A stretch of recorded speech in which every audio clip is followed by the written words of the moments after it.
Assalamualaikum warahmatullahi wabarakatuh. Selamat sore teman-teman pembaca. Apa kabarnya?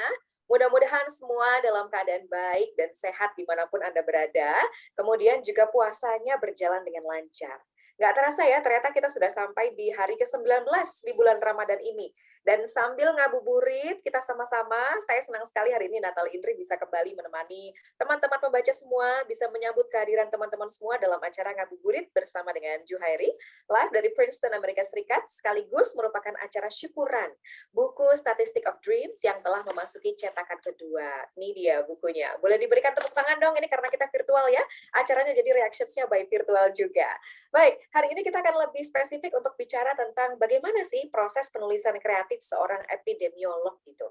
Apakah bisa sastra dan sains ini berjalan beriringan? Nah, nanti akan kita bicarakan bersama-sama dengan narasumber kita hari ini. Tapi sebelumnya saya juga ingin menyapa teman-teman yang baru saja hadir. Kita partisipan sudah 74, hampir 100.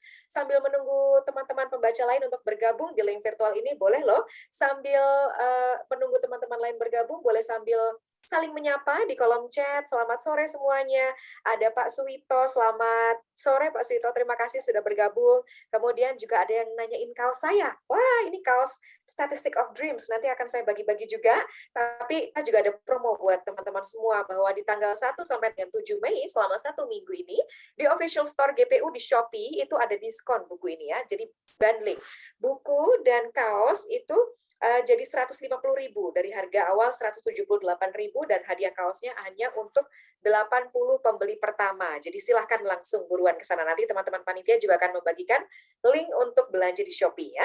Baik, selamat sore saya juga untuk siapa ini yang sudah bergabung dari KPP Pratama. Selamat sore. Oh ya, ketemu lagi secara daring setelah acara bedah buku yang diselenggarakan oleh Stikes Kuningan. Selamat sore teman-teman semua, apa kabarnya? Kemudian juga ada Pak Dudi, selamat sore. Kemudian juga ada Mingfa, selamat sore juga untuk Anda. Pak Faisal, selamat sore, selamat bergabung dengan kita semua Pak. Kemudian juga ada Pak Yanto Mustafa, juga selamat sore untuk Anda. Selamat menjalankan ibadah puasa, karena kita juga masih menunggu waktu berbuka, jadi kita ngabuburit sama-sama ya teman-teman semua. Baik, saya sedikit akan cerita mengenai buku yang satu ini. Saya sudah selesai membacanya. Jadi buku ini adalah sebuah memoir, menceritakan tentang kisah perjalanan hidup Pak Juhairi sedari kecil tinggal di Majalengka, Jawa Barat. Kemudian sekarang beliau tinggal di Amerika Serikat. Nah, memang tidak pernah selintas pun dalam benak beliau untuk membayangkan menjadi Vice President di salah satu perusahaan farmasi terbesar di dunia. Kemudian juga menjadi adjunct professor di salah satu universitas tertua di Amerika, juga bukan cita-citanya, teman-teman semua. Tapi itulah ya hari-harinya kini. Bayangan terjelas di benaknya adalah kebahagiaan keluarga, kemudian juga tetapi persis itulah juga yang menyisakan sesal yang tidak terbayarkan. Buku ini menurut saya pribadi menunjukkan atau mengingatkan bahwa hidup itu seringkali datang dengan kejutan-kejutan yang tidak terkira sebelumnya. Nah, nanti kita akan bicara tentang hal ini juga lebih detail, tapi kemudian saya juga akan mengingatkan bahwa saya punya hadiah 20 kaos Statistic of Dreams seperti yang saya pakai ini dengan teman-teman panitia sekalian semuanya untuk teman-teman semua yang bergabung sore ini. Jadi akan saya bagi ya teman-teman semua. Ada 5 untuk penanya terbaik, jadi siapkan pertanyaan Anda, ditulis di kolom chat juga. Kemudian 15 kaos ini akan diundi menggunakan Wheels of Fortune.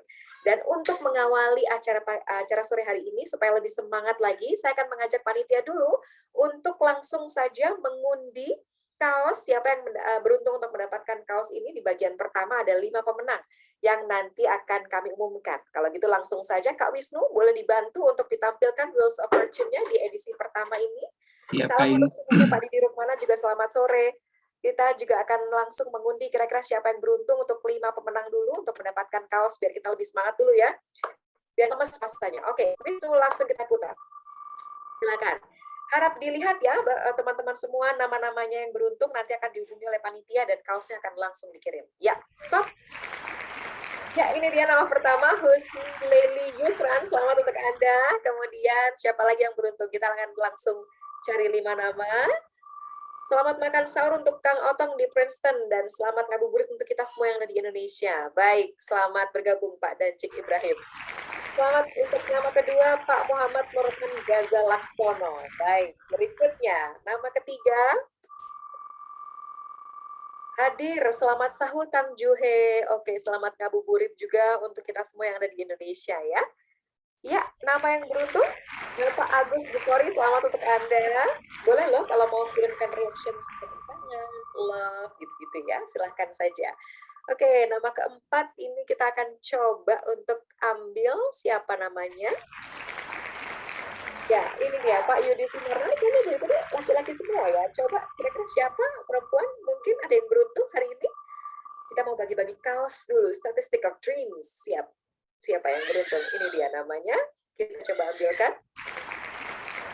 Perempuan akhirnya Ibu Silvana Syah. Terima kasih untuk Anda yang sudah bergabung dan nanti kita akan bagi-bagi lagi untuk kaosnya. Tapi sekarang saya juga akan menceritakan juga atau memperkenalkan kepada teman-teman semua dua orang narasumber yang akan kami panggilkan untuk hari ini bergabung dengan kita. Yang pertama adalah Pak Juhairi. Beliau adalah Vice President dan juga Head of Epidemiology and Benefit Risk Evaluation di Sanofi, salah satu perusahaan biofarmasi terbesar di dunia. Beliau bergabung dengan Sanofi pada 2001 dan meluncurkan sistem real world atau big data. Sebelum istilah big data digunakan untuk penelitian epidemiologi yang memanfaatkan database besar yang sudah tersedia di Amerika Serikat, kemudian Eropa, dan juga Asia. Beliau juga merupakan adjunct professor assistant di Gilling School of Global Public Health, University of North Carolina, Chapel Hill, dan telah menerbitkan lebih dari 130 peer-reviewed articles dan juga abstrak, serta menjadi pembicara di lebih dari 100 pertemuan dan juga konferensi internasional. Kemudian ada narasumber kedua yang akan kita undang juga bersama dengan kita semua adalah Pak Andi Tarigan. Beliau ini menyelesaikan studi filsafat pada jenjang sarjana dan juga pasca sarjana di Sekolah Tinggi Filsafat Triarkara. Beberapa karya tulis yang pernah dipublikasikan yaitu Postmodern Plato, kemudian Aku Belum Berpikir, dan juga Tumpuan Keadilan Rawls. Beliau ini bergabung dengan Gramedia Pustaka Utama sejak tahun 2010, dan saat ini Pak Andi telah menjadi kepala redaksi dan juga produksi dari non-fiksi di Gramedia Pustaka Utama. Baik, langsung bergabung dengan kita sore hari ini. Selamat sore semuanya. Pak Juhairi, selamat sore. Pak Andi, apa kabar semuanya? Selamat sore, selamat sore. Selamat sore. Pak Juhairi, di sana jam berapa ya? Lagi sahur berarti ini ya? Baru selesai Mbak Endi, sekarang jam 4.11 pagi. Kelihatan udah seger sekali kan, udah iya, ngopi, udah sahur semuanya. Udah siap bertemu dengan semua teman-teman yang sudah hadir juga di sini. Udah nggak sabar bisa, ya udah nggak sabar ketemu pembaca. Bareng ya. Ya, Iya, ya. betul. Oke. Pak Andi, Pak Juhairi, ini kita sudah banyak sekali teman-teman yang sudah bergabung. Teman-teman boleh silakan mengajukan pertanyaan di kolom chat atau bisa klik tombol raise hand yang ingin langsung menyapa Pak Juhe atau bisa ngobrol dengan Pak Andi Tarigan juga. Baik, untuk memulai obrolan kita sore hari ini, Pak Juhe mungkin boleh diceritakan dulu. Ini mungkin ada teman-teman yang sudah bergabung, ada pembaca-pembaca baru juga yang ingin mengenal Pak Juhe lebih dalam lagi. Boleh diceritakan latar belakang Pak Juhe dulu kepada kita semua. Saat ini tinggal di Amerika ya, Pak? Silakan. Betul, Mbak Endi. Selamat ketemu lagi ya, Mbak Endi. Udah berapa kali? 3 kali kita di acara ini ya. Pertama saya ingin mengucapkan terima kasih yang tak terhingga ke Pak Andi, staf Gramedia semuanya, Mbak Indri, dan juga tentu saja salam hangat dari Princeton yang udah mulai hangat juga sekarang musim semi untuk semua pembaca, semua hadirin. Saya terus terang sebagai penulis ini kebahagiaan yang paling tak terkira ya ketemu para pembaca sekarang. Saya sekarang tinggal di Princeton, sekitar 1 jam dari Manhattan. Tapi saya juga kalau sedang pengen menulis suka di rumah pantai saya sekitar 2 jam perjalanan itu di daerah namanya Cape May, itu salah satu daerah pantai resort tertua di Amerika. Jadi kapan-kapan kalau pembaca ke sini mau mancing jalan-jalan di laut boleh kasih tahu saya. Jadi saya kira-kira begitu Mbak Henry. Nah, tentang latar belakang mungkin nanti kita bisa ngobrol lebih lanjut lagi. Itu bagian dari buku juga kan, dari mana saya datang. Baik. Oke. Kita tadi sudah sedikit bercerita tentang buku ini, Statistic of Dreams, sebuah memoir. Saya tadi juga sudah berbagi tentang apa yang saya dapatkan melalui buku ini. Tapi mungkin Pak Andi bisa menjelaskan lebih detail tentang buku ini, pandangannya terhadap buku ini seperti apa, Pak Andi? Silakan.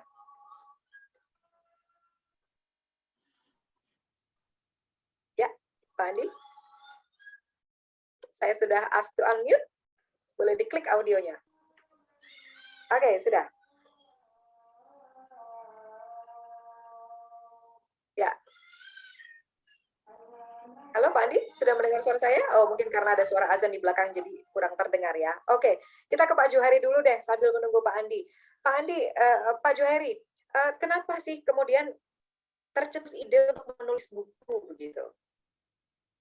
Ini prosesnya agak panjang juga Mbak Indri ya, meskipun boleh agak panjang sedikit ceritanya. Boleh? Jadi apa namanya yang memicu saya menulis itu kejadiannya awal Februari 2019. Saya menghadiri konser anak saya Bella yang bungsu. Konsernya namanya Mamma Mia. Itu paling salah satu apa namanya film ataupun drama yang sangat populer di Amerika. Dia waktu itu kelas 1 SMA, dia saingan sama lebih dari 200 seniornya untuk menjadi pemeran utama Donna. Nah, jadi dia bekerja sangat keras dan dari satu lagu yang paling sulit, The Winner Takes All, saya nggak tahu tiba-tiba sesak gitu. Sesak, Oh, saya bilang apa namanya? Ini masalah yang besar di Amerika, Mbak Indri ya. Konser-konser seperti ini. Saya pikir, wah ini anak saya berbakat sekali, bekerja keras, jadi saya merasa justru pada saat bahagia seperti itu, saya merasa sesak napas hampir fisikal, seperti kehilangan sesuatu gitu. Dan kasus itu berulang-ulang seperti di bab Le Procope, bab pertama. ya. Mestinya saya harus bahagia dong, makan malam di salah satu restoran tertua yang paling istimewa di Paris, masakan masih ingat saya waktu itu tête de veau à la Napoleon. Itu sebetulnya resep 1686. Oke. Tapi saya justru merasa gelisah. Saya bilang ini prosesnya seperti itu. Tapi puncaknya di situ saya bilang saya ini harus berbuat sesuatu. Harus berbuat yang lain dari rutin saya sebagai apa namanya kerja di perusahaan biofarmasi dan sebagainya. Namun saya mulai mikir terus dan kenapa menulis? Karena sebetulnya dari kecil saya sudah ingin menjadi penulis, Mbak Indri. Oh, Seperti oke. Pak Andi. Ya, Nah, tapi waktu itu kalau misalnya guru bahasa Indonesia, silahkan tulis kalimat, misalnya satu kalimat aja tentang apa yang terjadi hari Minggu. Orang nulis satu kalimat juga nggak lengkap, saya 2 halaman nulis. Saya pikir oke. ya dari situ. Jadi saya mulai menulis dan secara pribadi kenapa menulis itu sebagai apa? Kathartik. Jadi apa namanya melegakan semua kegelisahan di hati saya. Jadi begitu. Jadi kira-kira prosesnya seperti itu. Jadi bukan hal baru sebetulnya saya menulis. Oke. Bisa aja saya waktu itu kan pada saat saya betul-betul merasa kehilangan sesuatu pada saat saya punya semuanya. Bisa aja saya ke golf, mancing, saya memang suka mancing. Bisa ke yang lain, tapi ya itu karena saya udah pengen sekali menulis dan menulis bukan hal yang baru bagi saya karena tadi Mbak Indri bilang publikasi saya 130. Itu tahun 2019, sekarang sudah lebih dari 170. Jadi memang saya terus menulis juga, bukan untuk naik pangkat di mana, saya nggak perlu lagi, tapi sesuatu ya kebutuhan itu untuk menulis. Jadi kira-kira begitu. Maaf jawabannya terlalu panjang ya. Pertanyaannya pendek, kenapa menulis, tapi konsepnya seperti itu. Jadi sains dan sastra bisa berjalan beriringan ya, Pak Johairi? Sangat sangat beriringan, Mbak Indri. Mungkin kadang-kadang orang apa namanya terjebak dalam label dalam dunia ini dan saya menolak itu. Jadi oh ini atlet, artis, scientist, sastrawan. Saya kira semua orang punya apa namanya punya potensi untuk menjadi semua itu. Tinggal atur waktu yang jelas. Dan bagi saya kesamaan dari sastra dan sains itu sebetulnya satu yang sangat mendasar. Semuanya tentang hidup, tentang hidup. Jadi kalau saya kemarin barusan yang terbaru saya, paper terbaru saya itu tentang apa namanya atrial fibrillation. Jadi kalau kita apa namanya detak jantung yang nggak teratur itu kan tanda-tanda jelek. Saya sama tim saya baru publikasi masalah bagaimana kombinasi obat tertentu. Tentang hidup kan sangat esensial. Nah, sastra itu juga tentang hidup. Dan saya bilang dulu bahwa boleh suatu bangsa itu begitu maju dari segi teknologi, sains, tapi kalau sastranya mundur, itu berarti lost soul. Jadi bagi saya science, sastra is the soul of the nation. Nah itu juga kenapa saya bilang menulis, karena banyak sekali sastrawan hebat di Indonesia, budaya sastra kita sangat hebat, tapi kurang dikenal karena alasan bahasa kan. Saya baca This Earth of Mankind dan juga Bumi Manusia, dua-duanya sama sih isinya, tapi feelingnya itu beda. Makanya saya tulis bahasa Inggris kan. Jadi ya itulah dari segi idealistiknya saya ingin membantu sastra Indonesia di dunia internasional gitu kan. Meskipun secara pribadi saya tulis buku itu sebagai katarsis. Nah, kembali Mbak Edi tadi pertanyaannya apakah sastra dengan sains itu sejalan? Saya bilang komplementari. Kalau orang bisa menulis sains, sebetulnya punya potensi menulis sastra. Itu menurut saya, Mbak Edi. Baik. Pak Andi, tadi kita mau ngajak Pak Andi untuk sedikit bicara tentang buku ini. Tadi saya sudah menuangkan pengalaman juga untuk membaca buku ini, apa hal-hal yang bisa saya dapatkan. Kalau Pak Andi melihat buku ini sendiri seperti apa, dan mungkin bisa diceritakan sedikit soal bagaimana ceritanya buku ini bisa, naskahnya bisa sampai ke GPU. Silakan. Baik, Mbak Indri, selamat sore Pak Juhairi dan Bapak Ibu semuanya. Selamat berjumpa di tempat ini. Jadi kalau saya diminta bicara tentang bukunya Pak Juhairi ini, itu kalau saya tidak salah itu sekitar bulan Juli. Bulan Juli itu saya dikenalkan dengan Pak Juhairi ini oleh Ibu Wida. Bu Wida kayaknya juga hadir kayaknya ya. Jadi saya dikenalkan dengan Pak Juhairi, lalu diberitahu latar belakangnya, ini seorang epidemiolog dan lain-lain macam itu ya. Lalu akan menuliskan buku. Lalu saya berpikir Juli itu kan waktu tahun lalu itu kita sedang takut-takutnya ya menghadapi krisis, belum tahu krisis apa, pandemi, kita belum tahu akan jadi seperti apa. Saya berpikir lalu, oh mungkin Bapak ini akan menulis tentang COVID, gitu kan, tentang virus, tentang segala hal tentang itu. Lalu ketika dikirimkan naskahnya ke saya, kok beda gitu kan. Ekspektasi saya itu, wah ini nanti mungkin akan memberikan semacam pencerahan lah buat kita ya. Bagaimana sudut pandang untuk menghadapi pandemi ini. Oh, ini kok malah memoir, ya kan? Nah itu ketika saya baca, awalnya, saya jujur saja, awalnya saya agak ragu. Oh gitu ya? Apa mungkin ini seorang yang dilatih dalam hal statistik, matematika. Pak Juhairi ini kan terlatih dalam hal-hal itu, dalam hal-hal hitung menghitung, statistik, matematika dan lain-lain, juga bisnis, menulis memoir. Gitu kan. Saya sempat agak ragu, saya bilang oke, baik Pak, coba dikirimkan naskahnya saja. Dan ketika saya lihat naskahnya, oh lumayan. Ekspektasi saya itu salah. Bukan ekspektasi, dugaan saya itu salah. Ternyata ini the rising star mungkin kita sebutnya. Jadi belum terangkat saja itu. Jadi sebenarnya tulisannya itu sudah cukup banyak tetapi belum terangkat ke permukaan. Jadi kalau Pak Juhairi itu mancing ikan, sebenarnya ini udah banyak itu di bawah itu ya, tapi belum naik itu seperti semacam ikannya seperti itu. Mungkin awalnya seperti itu Mbak Indri. Ya. Oke. Baik. Tapi saya setuju sih ya. Di sana memang terbaca kaya sih Mas Pak Andi ya. Setuju ya, karena pengalaman hidup mungkin yang dialami juga sudah banyak ya. Jadi ketika menuliskan mengalir saja, kemudian kita bisa relate dengan apa yang ingin disampaikan tentang mimpi, tentang harapan dan lain sebagainya. Baik. Lalu kemudian Pak Juhairi, kalau dari judulnya bagaimana nih Pak? Judulnya apa? Ambil Statistics of Dreams gitu.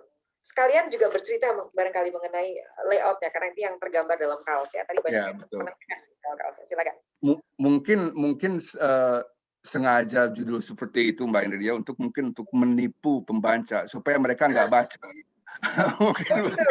Jadi biar mereka pusing karena itu statistik. Enggak, jadi ceritanya begini. Mungkin udah nggak tahu, mungkin lusinan judul yang mungkin akan menjadi judul.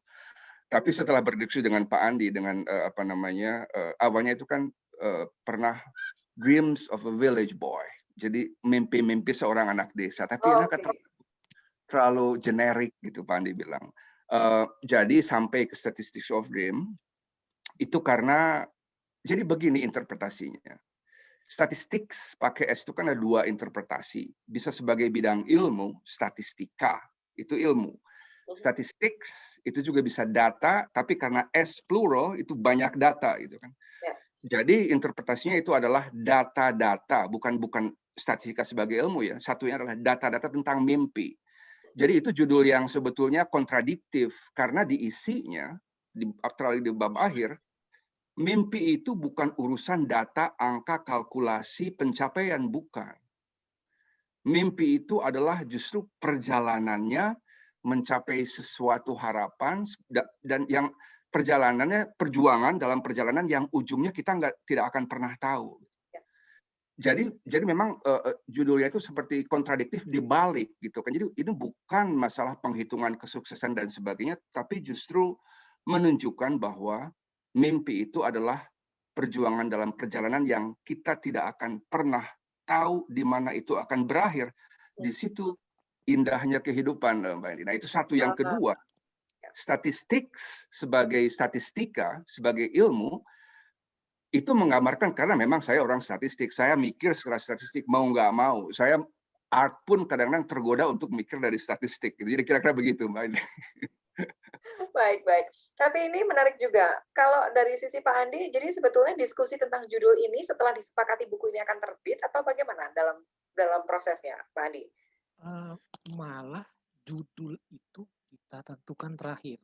Oke. Jadi kita berproses dulu dari bab 1, lalu bab 2, bab 3 sampai terakhir.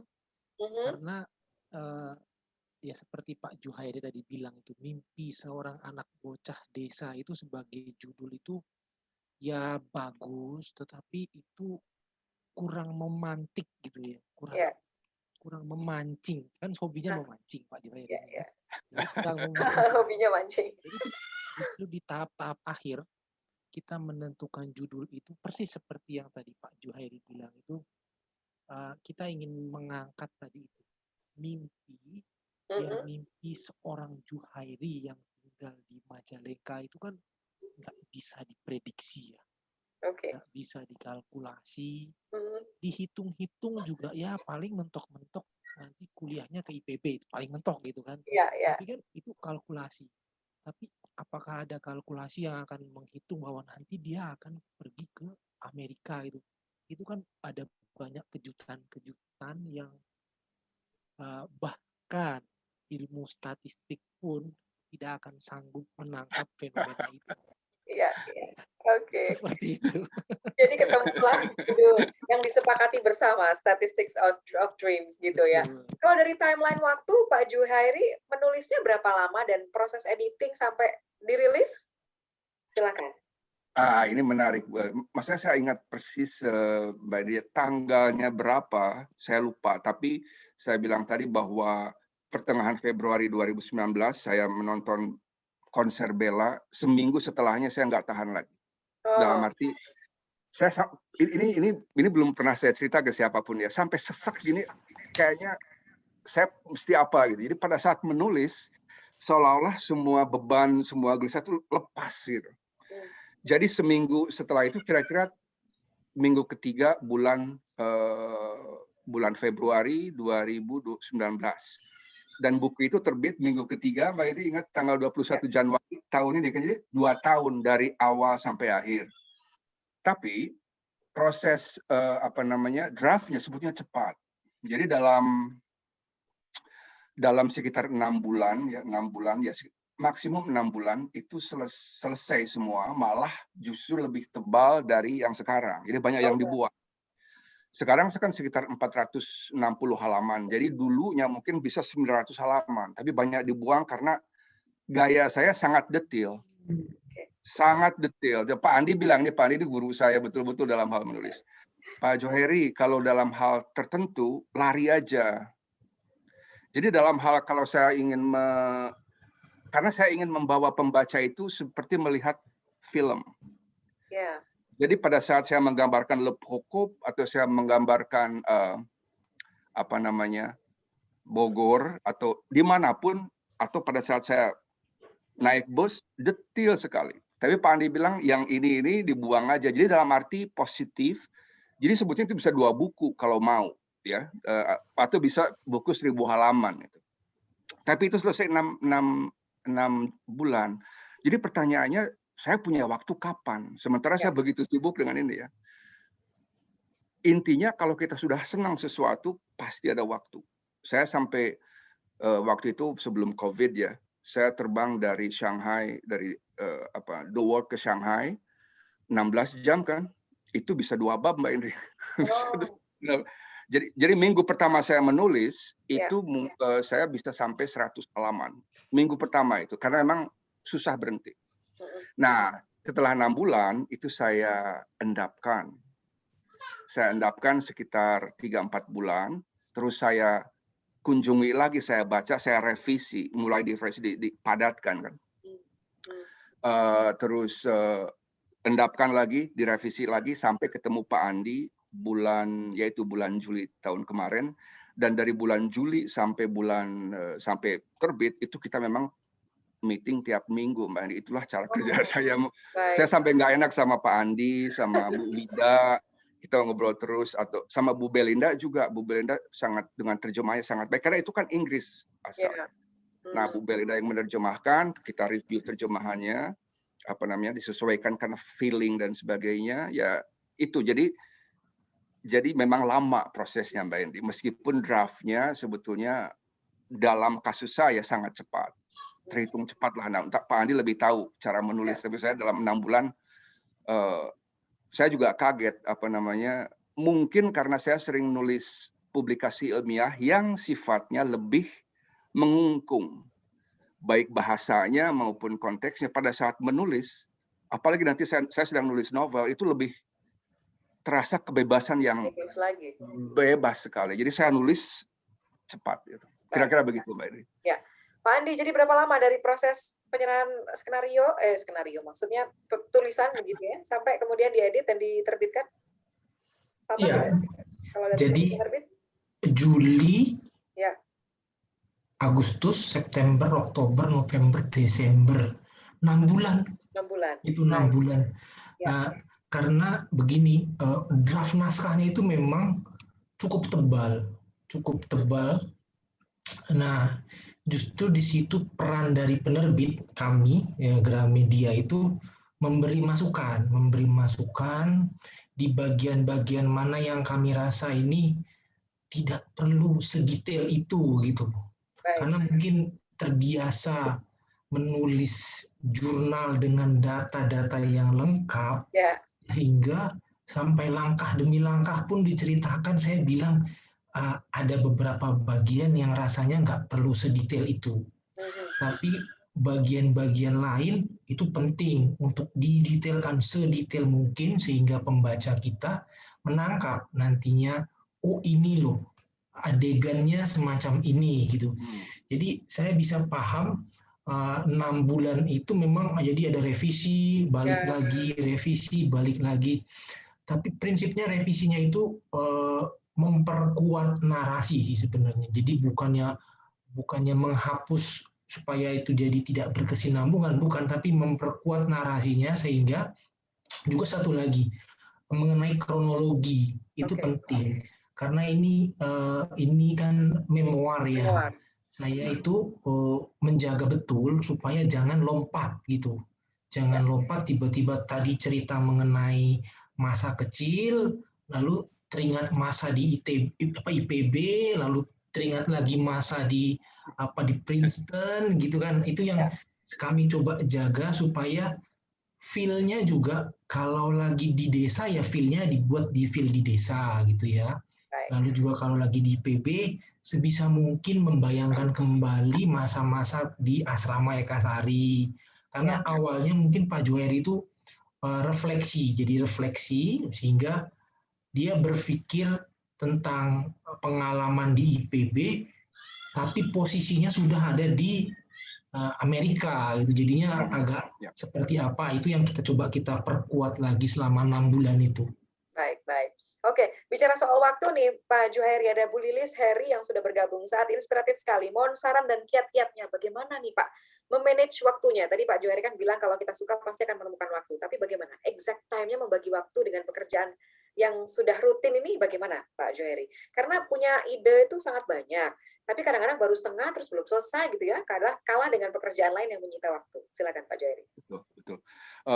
Pertanyaan ini mungkin dari Teh Lilis, kawan baik saya dari mulai SMA. Sebagai ilustrasi, memang waktu saya di Sanofi, kemudian saya juga memimpin proyek-proyek program internasional untuk kesehatan masyarakat kerjasama pemerintah, akademia, dan industri. Kemudian saya punya bisnis sendiri. Kemudian saya sebagai ejang profesor itu bukan profesor sebetulnya, tapi lebih ke kalau di kita dosen terbang. Tapi saya bertanggung jawab untuk riset dengan mereka, untuk bimbingan mahasiswa juga ngajar. Dan memang sibuk, Mbak Henry, Cuma ini lagi, anak saya marah sekali kalau saya melihat saya ganti-ganti kegiatan cepat gitu. Dia bilang, Papa, multitasking is impossible. There is no such thing. Jadi mengerjakan pekerjaan yang banyak itu nggak mungkin. Memang betul sih, dalam arti begini, detik ini saya bicara sama Mbak Indri, saya nggak mikir yang lain-lain. Kalau saya sekarang ngobrol sama Mbak Indri, oke lah, sambil minum air kan, oke, itu multitasking kan. Tapi, menurut saya, kita bisa mengerjakan pekerjaan yang banyak dalam satu hari, dalam senggang waktu yang berbeda. Intinya dua. Yang pertama, fokus. Laser focus. Jadi kalau kita sudah mengerjakan sesuatu, kita seperti kalau dulu dalam film itu seperti dalam ruang gelap gitu. Ya ke situ. Tapi kita juga harus yaitu fokus dan bisa memilahkan yang lain. Nah, selesai itu pindah yang tadi lupa. Ke situ lagi. Ini cara saya ya, mungkin orang lain beda. Jadi pagi-pagi saya biasanya kalau bangun jam 5 jam 6 sudah biasa. Karena apa? Jam 5 di sini, kita jam 11 di Paris. Saya mulai meeting sama mereka. Nah, pagi-pagi jam 8-9 meeting sama orang Amerika. Nah, sore-sore agak senggang sedikit nulis. Malam-malam sama Shanghai karena perbedaan waktunya saya dengan staf saya di Shanghai. Jadi kira-kira begitu. Jadi fokus dan lupakan yang lain, tapi juga efisien gitu. Jadi dalam arti ya tadi Teh Lilis bilang ini baru setengah tapi nggak ada kerjaan lainnya, nggak apa-apa. Kita harus bisa nulis buku itu kan sampai 6 bulan ya, nggak apa-apa, lepas gitu kan. Tapi pada saat nanti datang lagi ke buku itu memang perlu waktu sih beberapa menit untuk fokus lagi. Nah, banyak orang caranya lain. Kalau saya pakai musik, meskipun saya nggak suka musik. Dalam arti saya nggak bisa nyanyi, nggak mengerti note, tapi saya tahu musik-musik tertentu yang bisa membuat saya kembali ke topik itu. Nggak selalu musik sih, kadang-kadang ada satu bab saya tulis di halaman Vatikan. Waktu itu saya ke Roma, April saya masih ingat. Saya belum pernah mengunjungi Vatikan, ya saya melihat museum dan sebagainya, terus duduk santai di situ, orang kan lalu lalang. Saya malahan nulis sampai mungkin satu bab. Nulisnya di India jadi kertas. Karena sedang ada orang kita bilang ada mood gitu ya. Saya tulis aja di situ. Saya nggak peduli orang yang berlalu lalang di luar, tapi saya malah merasa enak gitu karena bisa fokus. Jadi saya merasa dalam kesendirian saya saat itu. Sorry Pak, saya terlalu banyak ngomong. Tapi intinya fokus. Baik. Pasti bisa Bu Lilis ya. Jadi fokus selesaikan satu pekerjaan ya. Baik. Kemudian Pak Raul Nardo juga bertanya, ini mungkin Pak Andi juga bisa bantu jawab. Apakah setelah selesai ini cetakan kedua ya, terbit sekarang ini, apakah masih melakukan revisi atau penyempurnaan buku ini? Kalau dari sisi redaksi bagaimana Pak Andi? Masih di mute? Ya, sudah saya. Suara saya sudah jelas ya? Ya, sudah terdengar. Silakan. Kalau untuk revisi tidak ada. Paling kemarin itu kami menemukan itu misalnya sangat kecil, misalnya kata and itu dan. karena naskah ini ditulisnya dalam bahasa Inggris, jadi dan masih tertulis bentuknya itu N. Nah, ada beberapa yang kami temukan. Tapi kalau secara garis besar, kalau saya sendiri sih sudah tidak melakukan revisi apa-apa. Hanya kemarin satu yang jarak dari mana itu Pak Johari? Dari Eka Lokasari ke IPB. Ya, itu jaraknya terlalu jauh kami tuliskan karena mungkin kami nggak pakai Google Map waktu nulisnya itu. Baik. Minor saja berarti ya revisinya dari Ekasari ke Darmaga waktu itu kan. Terus anak tangga Ekasari juga bukan 60 ternyata, lupa. Betul. 75 kita ganti itu. Wow. Jadi sampai anak tangga gitu bikin. Anak tangga juga ya, sampai kita revisi itu. Oke. Ya. Oke, tapi Pak Johari kalau ingat-ingat lagi waktu proses penulisannya, tantangannya apa saja pada saat menulis buku ini? Oh ini apa namanya?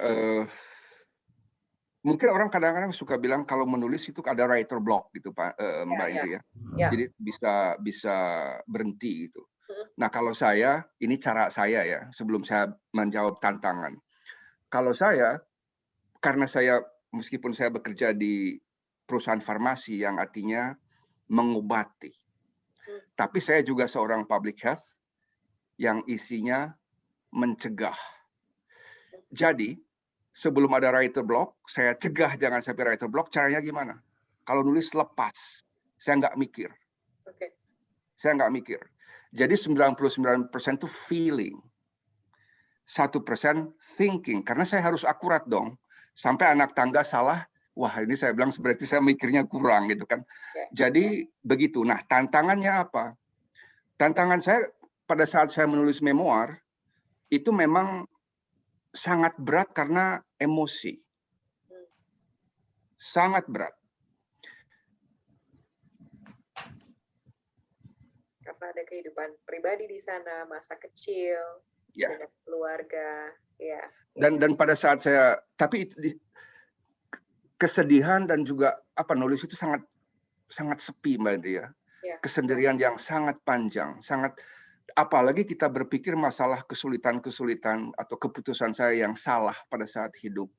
Penyesalan itu berat sekali dari segi psikologis ya. Tapi juga membawa kebahagiaan itu seperti lepas. Tapi ada saat tertentu saya pikir saya nggak kuat lagi nih, bisa nggak saya meneruskan.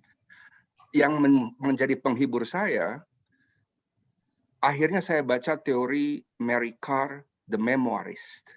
Ini memoir itu kan satu genre tertentu. Beda dengan biografi, beda dengan autobiografi, memoir.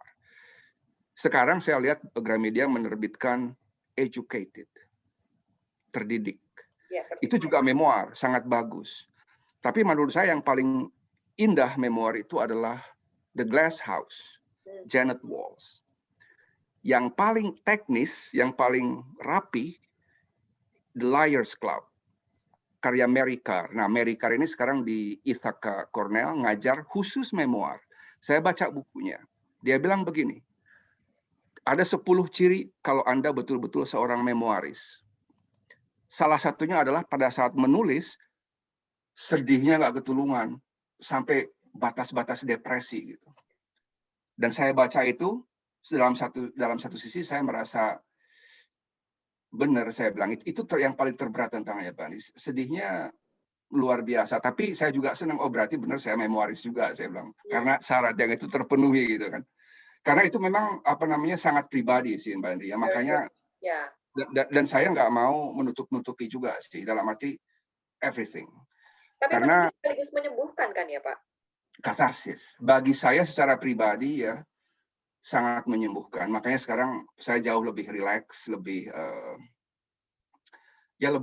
tenang lah gitu, nggak gelisah melulu. Terima apa adanya, apapun yang terjadi, keputusan yang salah, oke lah. Sebagai manusia kita belajar terus. Itu tadi Mbak Indri. Perjalanan ini saya nggak tahu di mana akan berakhir. Ya udah terima aja apa adanya gitu. Kira-kira begitu. Menarik sekali. Bapak Ibu yang ingin bertanya atau klik tombol raise hand, kami persilakan ya. Kami akan sambungkan langsung dengan Pak Johari atau juga dengan Pak Nafi. Oke, baik. Ada yang sudah ingin bergabung dengan kita. Selamat. Siapa duluan nih? Pak Ivan atau Pak Yanto? Yuk. Ada yang angkat tangan duluan. Oke, Mas Ivan Aulia dulu, silahkan. Kita sudah klik Iya, tombol raise hand. terima kasih Pak Moderator. Selamat Selamat sore. siang, selamat sore ya, selamat Baik. sore di Indonesia. Nama saya Ivan Aulia dari Surabaya. Tadi penjelasannya tentang statistik GRIM ya, ini cukup unik ya karena nggak nyangka ya menghitung mimpi itu tidak terhingga ya. Iya, betul. Yang saya tanyakan itu mengapa sih menuliskan tentang statistik mimpi yang diinginkan oleh seseorang gitu. Terus yang kedua, ini kan memang terkait dengan harapan ya. Kadang harapan yang tidak sesuai dengan diwujudkan kan kadang tidak sesuai dengan yang diharapkan itu. Nah, porsinya orang-orang kan beda ya. Nah, bagaimana mengatasi kegagalan dalam menentukan suatu impian, khususnya yang sempat gagal itu di bagian kerja, hidup, dan stres akibat gagal dalam menghadapi sesuatu. Terus yang ketiga, tantangan menghadapi masa yang akan datang itu seperti apa pasca wabah pandemi itu usai. Nah itu sih pertanyaan saya tanyakan, itu sih dari saya. Terima kasih. Terima kasih banyak Mas Ivan. Baik, pertanyaannya beruntun Pak Joheri, silakan. Ini pertanyaan pertama, kenapa menuliskan tentang statistik mimpi yang diinginkan seseorang? Mungkin lebih ke mimpi secara garis besar ya, Pak Joheri. Silakan. Mimpi dan harapan. Betul. Terima kasih Mas Ivan. Jadi seperti tadi Pak Andi dan saya diskusikan, jadi Statistic of Dreams judul itu didiskusikan belakangan, langkah paling terakhir. Baik. Tapi prinsip dari buku itu memang bukan statistik sebagai ilmu atau data, tapi lebih ke dreams. Lebih ke mimpi-mimpi seseorang dari kecil sampai besar yang selalu mengelak. Apa yang dipikirkan selalu, saya kira saya tuh bakal bahagia gitu mencapai ini. Enggak juga gitu. Saya kira saya akan tenang setelah saya ini, enggak juga. Gitu. Yeah. Salah satu mimpi saya adalah dulu, yaitu kenapa Amerika? Karena dari kecil sudah sepertinya terbentuk kalau mau menjadi yang terbaik, bersainglah dengan yang terbaik. Dan saya kira waktu itu ya mungkin saya salah. Kalau ingin bertarung dengan yang terbaik, kesinilah gitu tempatnya. Kira-kira begitu. Nah, kenapa saya punya ambisi seperti itu? Ambisi kan seperti snowball. Awalnya nggak terlalu, tapi setelah saya di IPB, saya pikir jangan nanggung-nanggung lah. Saya bilang saya ingin fight, struggle with the best. Jadi gitu Mas Ivan ya, kenapa menuliskan ke situ, yaitu sebetulnya kegelisahan tentang mimpi. Nah, yang kedua, bagaimana mengatasi kegagalan? Prinsipnya 3 kalau di ini ya. Yang pertama, knowledge. Mengakui bahwa itu tuh memang kenyataan hidup. Terima kegagalan itu. Ya. Dan yang kedua, attitude. Ada 2 pilihan kan, menyerah terus udahlah, atau fight. Saya memilih fight. Fight dalam arti bangun gitu kan, minimal bangun dulu. Jadi orang-orang bijak bilang masalahnya ya pemenang itu bukan orang yang nggak pernah gagal, justru paling banyak gagal, tapi selalu bangun lagi. Dan saya resapi itu. Jadi attitude kita setelah kita terima, oke, nggak usah nyalahin orang lain lah, gagal ya udah gagal. Jangan pernah nyalahin orang lain, salah diri sendiri. Baik. Terima, attitude, fight, behavior, tunjukkan fight-nya kita, bangun, kerja lebih keras lagi. Kalau saya misalnya dulu, saya ditolak di Belgia ya, Mbak Endri. Waktu saya, sekarang menoleh ke belakang salah mereka sendiri, saya bilang menolak saya ya, dalam arti arogansnya. Yeah. Tapi, dah itu saya bilang, oke, orang lain lebih baik. Fine, saya bekerja lebih baik lagi. Itu aja, karena menurut saya semua orang sama pintarnya, sama berbakatnya, bedanya adalah siapa yang mau extra mile, siapa yang bangun malam-malam pada saat orang relax, itu aja. Nah, orang melihat waktu saya di IPB kok nggak pernah belajar, mungkin mereka nggak ngeliatan saya belajar banyak juga gitu kan. Dan bedanya saya seperti snowball, jadi dari kecil apa yang saya pelajari alhamdulillah nempel juga, jadi tambah lama tambah ringan. Baik. Oke. Sekali lagi panjang lebar tapi kira-kira begitu. Baik. Kemudian yang ketiga tadi tantangan untuk menghadapi masa depan nanti setelah pandemi. Menurut Pak Joheri seperti apa? 2 hal. Resilience. Kita harus tahan banting karena ini bukan the end of the story. Okay. Ada banyak varian. Kabar bagusnya vaksin sudah banyak sekarang di ini ya, dan vaksin-vaksin baru akan muncul. Tapi varian baru, mindset orang yang nggak bisa menerima vaksin, politik dan sebagainya, kita harus tahan banting. Dan yang kedua, kita harus adaptasi. Apapun yang terjadi, kreatif.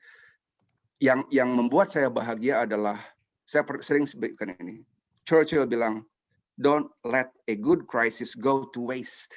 Never let the crisis go to waste. Jangan sia-siakan krisis besar ini. Gunakan sebagai kesempatan.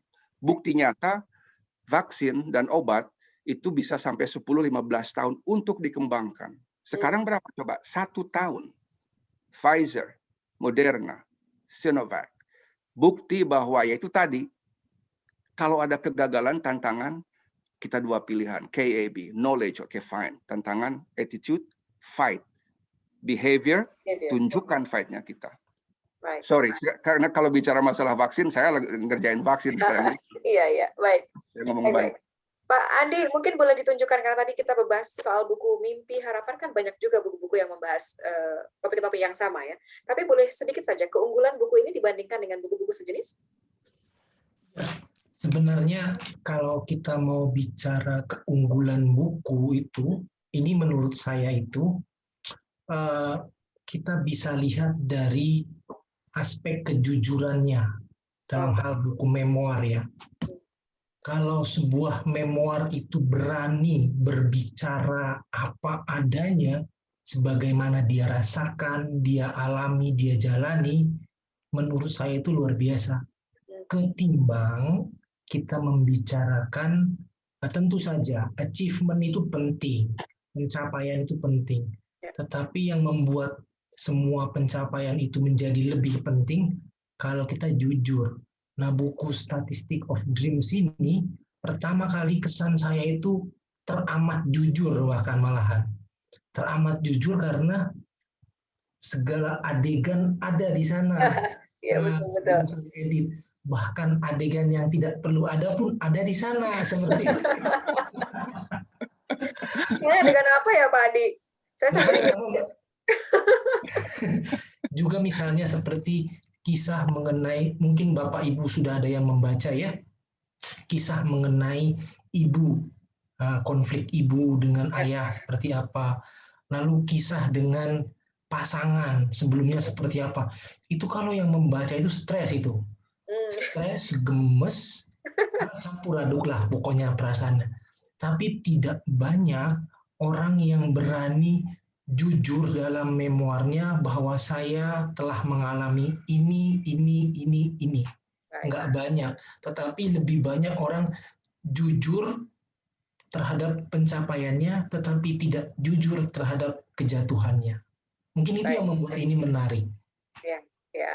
Teman-teman yang belum membaca, sepertinya harus mulai membaca buku Statistics of Dream ya. Berikutnya saya akan coba bacakan dulu dari Pak Taufik Rishad yang sudah bergabung. Selamat sore. Saya Taufik, mahasiswa Sarjana Ilmu Politik Unpad ya, ingin bertanya tentang core values atau nilai-nilai kehidupan nih, Pak Juhairi. Jadi pertanyaannya, bagaimana caranya Prof. Juhe mengembangkan core values dalam diri supaya kita bisa memaksimalkan potensi yang dimiliki begitu? Silakan, Pak Juhairi. Terima kasih pertanyaannya. Core value, setiap orang punya core value dan setiap orang punya cara mengembangkannya. Kalau ini dari perspektif saya, Mbak Indri, orang tua dan keluarga. Jadi mereka menanamkan saya nilai-nilai tentang kehidupan dari sejak awal, dan nggak selalu ngomongin kamu harus begini-begini, enggak, tapi lewat example, leading by example, learning by example. Jadi itu yang saya pegang teguh, Mbak Andi. Dan bagi saya hal-hal yang penting itu adalah yang pertama humility, selalu rendah hati, selalu respect terhadap siapapun, nggak pilih-pilih. Mungkin 2 hal itu dan yang selalu saya minimal saya jaga itu, Mbak Dia. Dimanapun saya, jabatan apapun yang saya punya, tapi humility dan respect itu ya. Of course yang lain-lain masalah kerja keras itu that goes without saying, itu harus ya. Tapi dari segi nilai-nilai itu mungkin itu yang ini. Nah, bagaimana mengembangnya itu dari orang tua, dan belajar. Bapak saya selalu bilang bahwa jangan menonjolkan diri, terus berbahagialah pada saat memberi. Sering orang bilang bersedekahlah karena Tuhan akan berlipat-lipat gitu. Dan Bapak saya bilang itu urusan Tuhan. Mau berapa kek, itu kan kita memberi karena kita bahagia memberi itu. Habis itu lepas, blank, gone. Jadi kira-kira prinsip seperti itu. Jadi di buku saya bilang pada saat saya menulis tulisan pertama, bukan tulisan pertama ya, tulisan penting dalam benefit risk evaluation, saya tahu waktu itu atasan saya pengen banget jadi first author. Oke, saya kasih. Karena saya nggak perlu di depan, saya first author, nggak perlu. Biarlah kebahagiaan itu dicapai dalam kesederhanaan, dalam kerendah hatian. Jadi kira-kira begitu. Maaf jawaban saya terlalu enggak ya, konsep itu minimal dari perspektif saya ya. Baik. Oke, terima kasih yang sudah bergabung juga. Berikutnya saya akan coba undang Pak Leksono yang sudah bergabung secara live dengan kita. Selamat sore Pak. Saya sudah coba untuk unmute. Oke. Berikutnya saya akan coba untuk Ibu Selamat sore. Oh, Pak Laksono, terima kasih sudah bergabung. Selamat sore Pak, apa kabar? Halo Pak D, apa kabar Pak D? Reunian semua ini ya Pak, sepertinya. Bapak, termute kembali, saya boleh coba untuk unmute ya? Silakan diklik saja audionya, silakan. Iya, sudah unmute. Sudah kedengaran ya. Sudah Halo terdengar Pak Joeri. Halo Pak D, apa kabar? Aduh, saya sungguh terkesan sekali dengan Anda ini. Saya ingin cerita sedikit saja, 1 menit ya. Saya bertemu Pak Joeri ini tahun 96 ketika beliau masih belajar di UNC Chapel Hill ya. Saya waktu itu menyelesaikan disertasi saya, dan kebetulan disertasi saya itu metodenya statistik. Oke. Nah, saya pucuk dicinta ulang tiba ketemu yang namanya Pak Joeri ini. Dia jadi guru saya untuk saya bisa menyelesaikan analisis saya itu. Sungguh membantu saya sehingga saya bisa mantap dan kemudian maju dan ya lalu jadi selesai. Kemudian sekarang sudah 25 tahun yang lalu itu. Oh, wow, sudah lama sekali. 96 sampai sekarang 25 tahun yang lalu. Dan terakhir saya ketemu Pak Joeri, saya sempat berjalan ke Amerika tahun 18 kemarin. Dan sempat mampir ke rumahnya Pak Joeri, sempat dijamu ikan asap. Wah. Oh, itu yang luar biasa. Itu yang luar biasa. Mancing sendiri nggak tuh Pak Joeri? Sendiri ya. Wah, enak banget. Ya. Saya mau datang hari itu, dia paginya mancing, terus dia asap, terus sorenya dihidang ke saya. Luar biasa Pak Joeri. Terima kasih sekali. Dan saya melihat Anda itu seorang yang memang sungguh istimewa ya. Pengalaman selama berapa? Umur berapa? 60-an tahun sekarang ya? Atau mungkin belum sampai 60? 55 Pak D.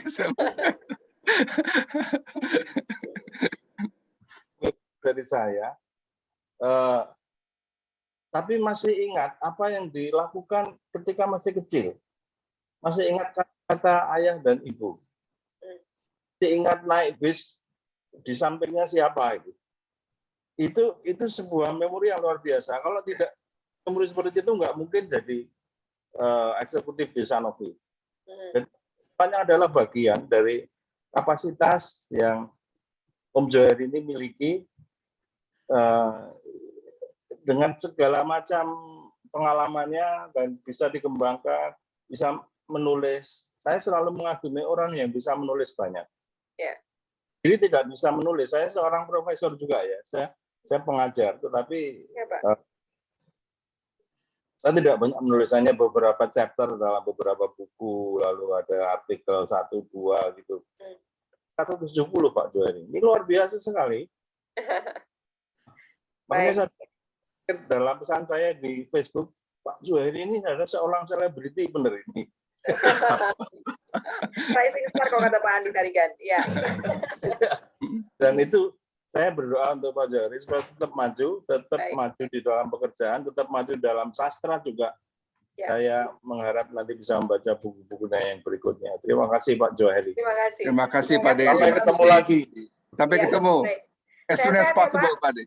Terima kasih banyak. Mudah-mudahan setelah pandemi bisa bertemu semua ini ya, teman-teman semua yang ada di sini juga. Baik, ada pertanyaan berikutnya saya bacakan dulu ya. Ini ada yang tadi sudah oke ya. Dari Ibu Rita Rusman, akankah Kang Juhe berhenti jadi saintis dan fokus jadi penulis? Nah, atau akan tetap jadi saintis dengan sastra yang menjadi soul dari setiap jurnal yang dipublish? Nah, silakan Bu Ferry. So, apa? Jadi begini, kalau menulis itu akan terus menulis. Mudah-mudahan Pak Andi masih berkenan bekerja dengan saya dan membantu saya gitu ya untuk itu tadi menguatkan plot-plotnya ya. Tentang saintis, kalau saintis itu saya pikir juga sesuatu ada dalam darah daging masing-masing. Jadi saya nggak akan berhenti menjadi saintis. Saya akan pensiun dari Sanofi. Jadi peran formal sebagai saintis akan berhenti pada saat tertentu. Tapi pola pikir sebagai seorang saintis, baik itu dalam arti terus menulis, terus membantu mahasiswa-mahasiswa yang memang perlu bantuan akan terus gitu ya. Jadi secara formal mungkin akan berhenti, tapi ya itu tadi saya menolak label ini. Saya akan terus sebagai saintis, ya seperti saya sekarang. Saya akan terus sebagai menulis, saya akan terus mancing, saya akan terus berbisnis, tapi mungkin dalam kombinasi yang berbeda ya setelah saya semakin tua dan sebagainya. Artinya saya mungkin nggak lagi di pharmaceutical industry, saya nggak lagi mungkin bisnis saya mungkin saya lepas gitu kan supaya lebih enak, yaitu intinya saya lebih ke menulis gitu pada akhirnya. Mudah-mudahan ya. Baik. Pak Andi, tadi kita sempat diingatkan oleh Pak Laksono bahwa nggak banyak orang-orang yang bisa menulis panjang begitu ya. Apakah menurut Pak Andi semua orang tuh sebetulnya bisa menulis atau bagaimana? Iya, kalau dibilang semua orang bisa menulis atau tidak, saya yakin bisa. Contohnya menulis A, B, C. Ya, Kalimat artinya tertentu begini, ya. seperti yang saya bilang tadi itu, kadang itu saya pengalaman bertemu dengan beberapa orang itu, mereka itu merasa tulisan saya belum bagus gitu ya. Tulisan saya masih sepertinya kurang pas gitu. Jadi dia terlalu memasang ekspektasi terlalu tinggi untuk dirinya gitu. Baik. Tapi pernah nggak misalnya mereka itu kasih ke orang, misalnya setelah dia menulis lalu dia berikan ke orang, lalu kita tanya tanggapannya apa ya tentang naskah ini, karena Pak Juhair itu saya ingat dia pernah cerita setelah dia nulis dia juga memberikan itu ke orang, dan itu butuh apa ya, butuh seperti tadi dia bilang itu butuh kerendahan hati. Kalau nanti dinilai sama orang ini jelek ya nggak apa-apa, terima, tetapi poinnya kita sudah tuliskan dulu, karena banyak orang bicara saya nggak bisa nulis, aduh begini, gimana cara proses kreatifnya dan lain-lain gitu. Tetapi ditanya, sudah sampai mana nulisnya? Belum mulai, ya itu kan kita jadi bingung. Ini sebenarnya Anda mau menulis atau tidak ini sebenarnya. Seperti itu mungkin ya. Baik. Terima kasih Mas Andi. Oke, berikutnya ini sudah banyak sekali yang bertanya. Saya akan coba langsung saja ya untuk mempersingkat waktu karena banyak sekali. Ada Ibu Silvana yang sudah bergabung. Halo, Mbak Silvana ya. Halo. Selamat sore. Selamat sore. Assalamualaikum. Selamat pagi. Selamat puasa, Profesor Juhairi. Ya, silakan Mbak Silvana. Saya sejak awal ketemu sudah admire, tapi sekarang sudah fans. Oh, berat nih. Makanya udah bakal ikut. Silakan. Bosan, ingin ketemu Profesor lagi. Oke, pertanyaan saya gini. Dengan banyaknya kesibukan Profesor Juhairi ya, prestasi segudang gitu, saya sempat berpikir ini gimana ya istirahatnya tuh berapa lama ya? Kerjanya berapa lama ya Profesor Juhairi ini? Terus kemudian bagaimana ya caranya untuk menjaga kesehatan? Kasih tipsnya dong Pak, karena kebetulan saya sakit setahun yang lalu. Terima kasih banyak. Terima kasih banyak Mbak Silvana. Baik, gimana istirahatnya? Terima kasih Mbak Silvana. Mbak Silvana itu ikut di Stickers kemarin ya, penanya juga, terus ikut di hadir di acara kalau nggak salah mengenang Pak Andi waktu itu. Jadi saya diundang sebagai bicara. Terima kasih pertanyaannya. Jadi tentang istirahat. Wah, kalau saya tidur nyenyak juga. Tapi mungkin saya istilahnya light sleeper ya. Saya nggak bisa tidur dalam banget gitu. Saya memang anak-anak saya juga suka ngeluh. Saya gampang sekali bangun. Jadi itu. Tapi kalau istirahat cukup, artinya karena kita perlu recharge. Ini yang saya bagi sedikit menyimpang ya. Yang penting itu bukan cuma endurance, tapi recharge. Apalagi sekarang zaman pandemi. Endurance maksudnya, kita hadapi terus. Ya, seperti saya tadi, ada masalah kita hadapi ya. Perlu recharge, perlu tidur yang baik. Jadi saya biasanya kalau dalam jadwal biasa dari jam 10, 11 sampai jam 5 itu istirahat. Nah, jadi saya selipkan waktu-waktu menulis dan sebagainya di antara itu. Nah, kecuali makanya bagi saya kalau saya lagi bepergian, Mbak Silvana, jadwal saya kacau karena perbedaan waktu dan sebagainya. Di situ justru saya paling produktif untuk menulis. Paling produktif kalau di rumah biasanya pada saat nulis buku ini saya sering kebangun jam 1, jam 2 karena itu gelisah itu kayaknya saya harus nulis. Nah itu memang waktu itu agak kacau cara istirahat saya, nulis dari jam 1 sampai jam 6, 7 pagi-pagi kadang-kadang terus mulai ngantor. Kesehatan Mbak Silvana intinya apa ya? Dua, fisik dan psikis. Jadi cobalah berbahagia apapun caranya. Fokus pada hal-hal yang positif. Nah, kalau urusan fisik, karena kebetulan saya di public health, mungkin Mbak Silvana masih muda ya, tapi kombinasi antara good diet, cara makan yang baik, dan physical exercise dalam arti lebih aktif. Karena kita sekarang cenderung apa? Semuanya gadget, naik mobil nggak, dulu kan dimuter gitu udah, ini kan sekarang udah ada tombol kemana-mana, jadi perbanyak ke physical activity, exercise dalam arti jalan-jalan dan sebagainya terus, dan satu hal untuk kawan-kawan di Indonesia tentang makanan itu yang nanti kalau ada seminar kita bicara lagi ya, harus lebih sehat saya bilang, kurangi karbohidrat apalagi kalau sudah ini ya, perbanyak buah-buahan, sayur-sayuran. Tetapi itu bagi saya itu makan saya teratur. Makan, physical activity itu kalau mancing saya sekalian main kayak. Jadi olahraga juga kan. Kira-kira begitu Mbak Silvana. Baik. Bisa dicoba ya tipsnya ya. Good diet ya. Dan juga pilih-pilih makanan juga nih untuk dicoba. Terima kasih banyak Mbak Silvana sudah bergabung dengan kita saat ini. Baik. Oke, berikutnya saya punya pertanyaan dari kolom chat, ada Ibu Mingfa yang sudah bergabung. Apakah pernah menerbitkan atau mencoba menyodorkan buku ini ke penerbit luar atau penerbit Amerika? Nah, mungkin Pak Andi dan Pak Johari bisa membantu menjawab. Silakan. Karena naskah aslinya dalam bahasa Inggris juga, toh? Ya. Silakan. Betul. Pak Andi? Pak Andi masih di mute? Oke, silakan. Ya. Jadi kita buka saja ya Pak Johari ya. Silakan Pak Andi. Jadi sebenarnya apa nih rahasia kayaknya ya? Kita nih rahasia kita berdua ini. Iya. Naskah ini versi bahasa Inggrisnya itu sudah selesai, sudah komplit, sudah tanda kutip sempurna. Baik.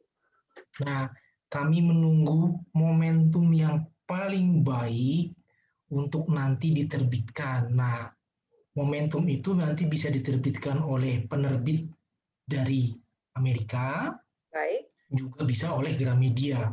Jadi kami lagi menunggu momentumnya itu. Jadi untuk Bapak Ibu nanti yang mau membaca versi bahasa Inggrisnya, tenang, sudah ada, tinggal kita klik publish, terbit sudah. Waduh, kalau gitu senang sekali. Jadi memang karena bisa dinikmati oleh pembaca yang lebih luas, itu harapannya. Pak Johari, begitu harapannya? Betul.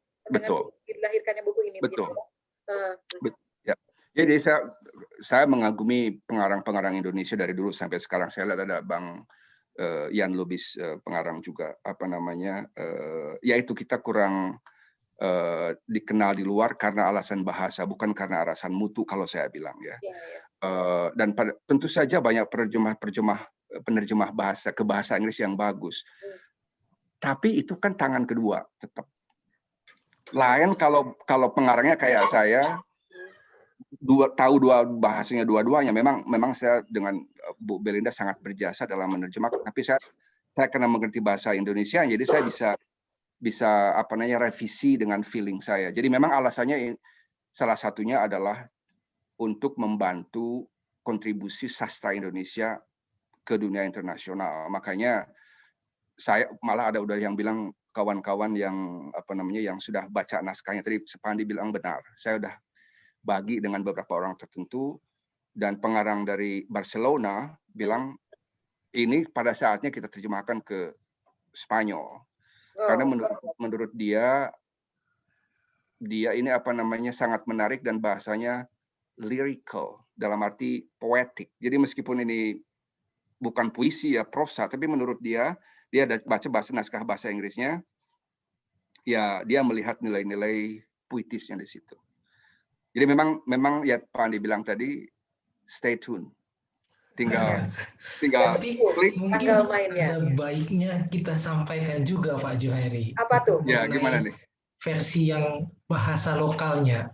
Nah, silakan Pak Andi, silakan dimulai, silakan. Silakan. Mungkin nanti dalam waktu ya kurang lebih 2-3 bulan lah ya Pak ya, kita akan terbitkan versi bahasa Sunda. Wow.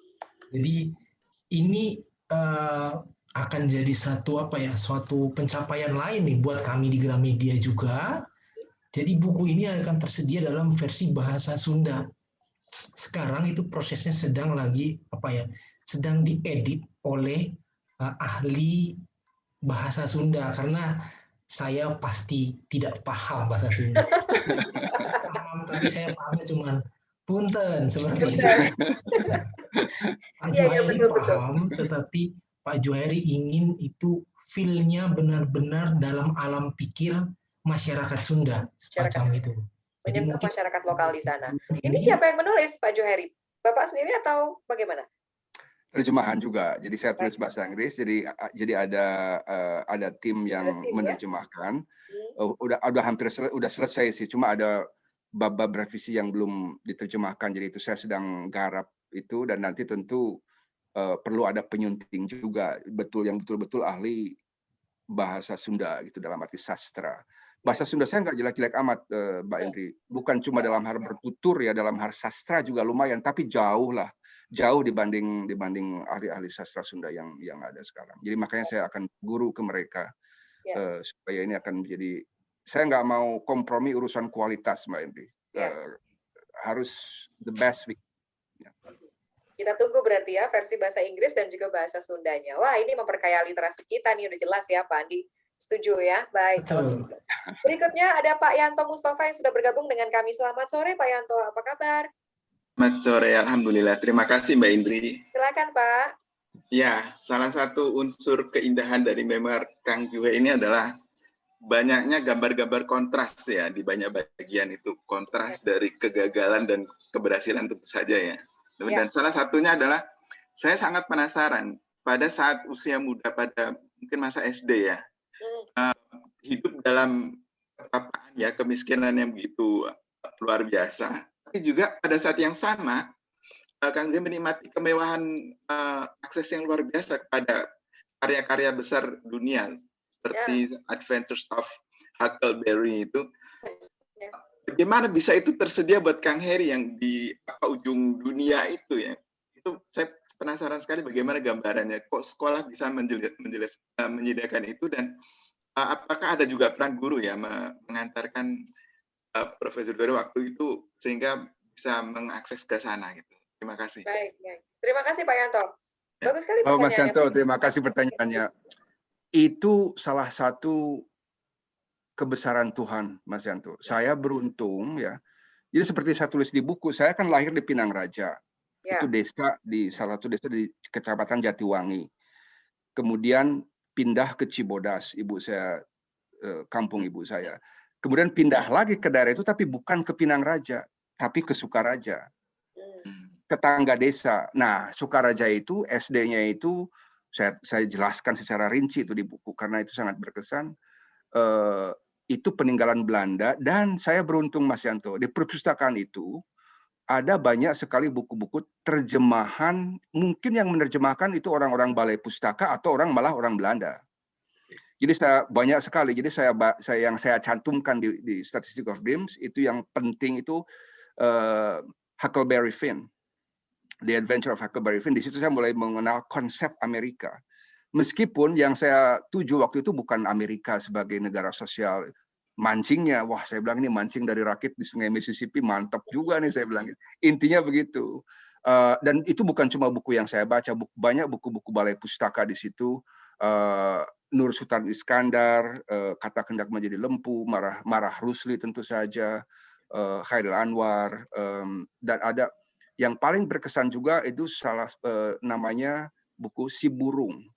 Itu cerita tentang pemetik sarang burung layang-layang. Itu yang mengarang orang Belanda, Franke, Simon Franke, yang diterjemahkan oleh Nur Sultan Iskandar. Wah, itu jadi imajinasi saya itu mengembang di situ, Mas Yanto. Jadi SD Sukaraja 1 itu sangat berjasa dalam membangun imajinasi saya dan juga kepercayaan diri saya, karena di situ saya dapat beasiswa yang uangnya cukup untuk bayar SPP ke SMP dan juga untuk modal bikin warung kan. Jadi kembali ke pertanyaan Mas Yanto, saya beruntung mendapat buku itu karena itu ada di situ. Dan nggak ada orang yang baca kalau saya lihat, kecuali saya mungkin waktu itu sama Kang Sopandi, mungkin beliau hadir di sini, kawan baik saya di SD. Baik. Terima kasih banyak Pak Yanto sudah bergabung dengan kami sore hari ini. Sehat selalu ya. Baik. Jadi masa-masa romantis di SD ya, itu diceritakan dengan sangat di dalam buku ini. Jadi kalau pas pada saat menuliskan itu jadi terbayang lagi ya Pak Johari ya. Dengan pertemanannya di sana, bagaimana menjalani kehidupan di sana setiap hari. Nah, itu dituliskan juga dengan sangat detail melalui buku ini. Betul, begitu ya Pak Johari. Baik. Betul. Dari Mas Taufik Rishad juga bertanya, semoga ada produser yang mau mengangkat kisahnya. Wah, ini luar biasa.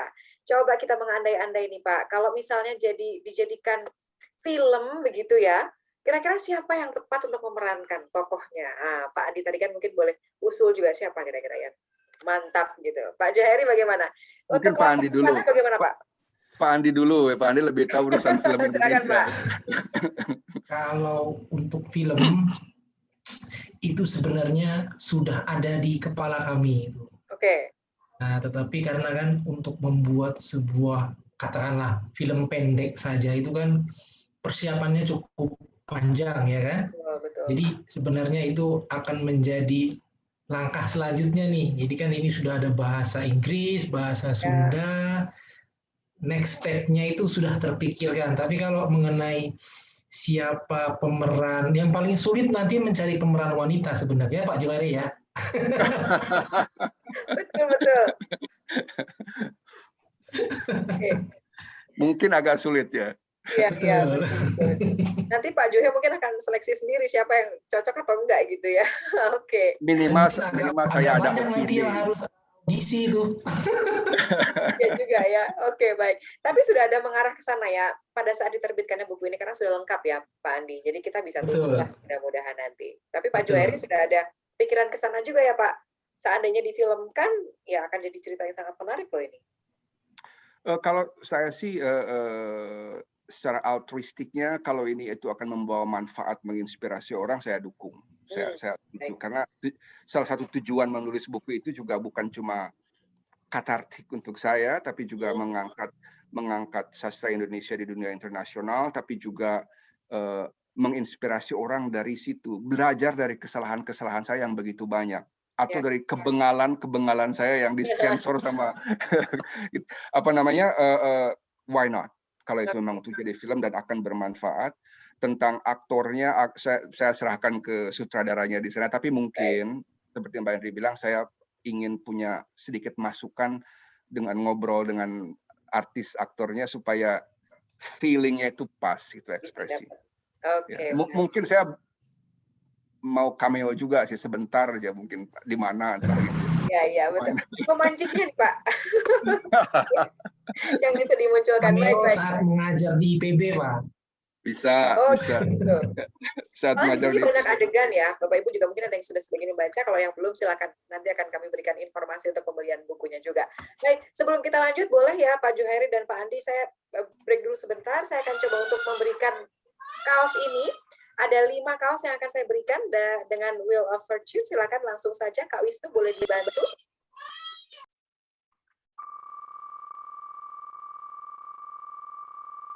Kita langsung putar. Siapa yang beruntung ada 5 kaos lagi yang akan saya bagikan ya. Silakan saja.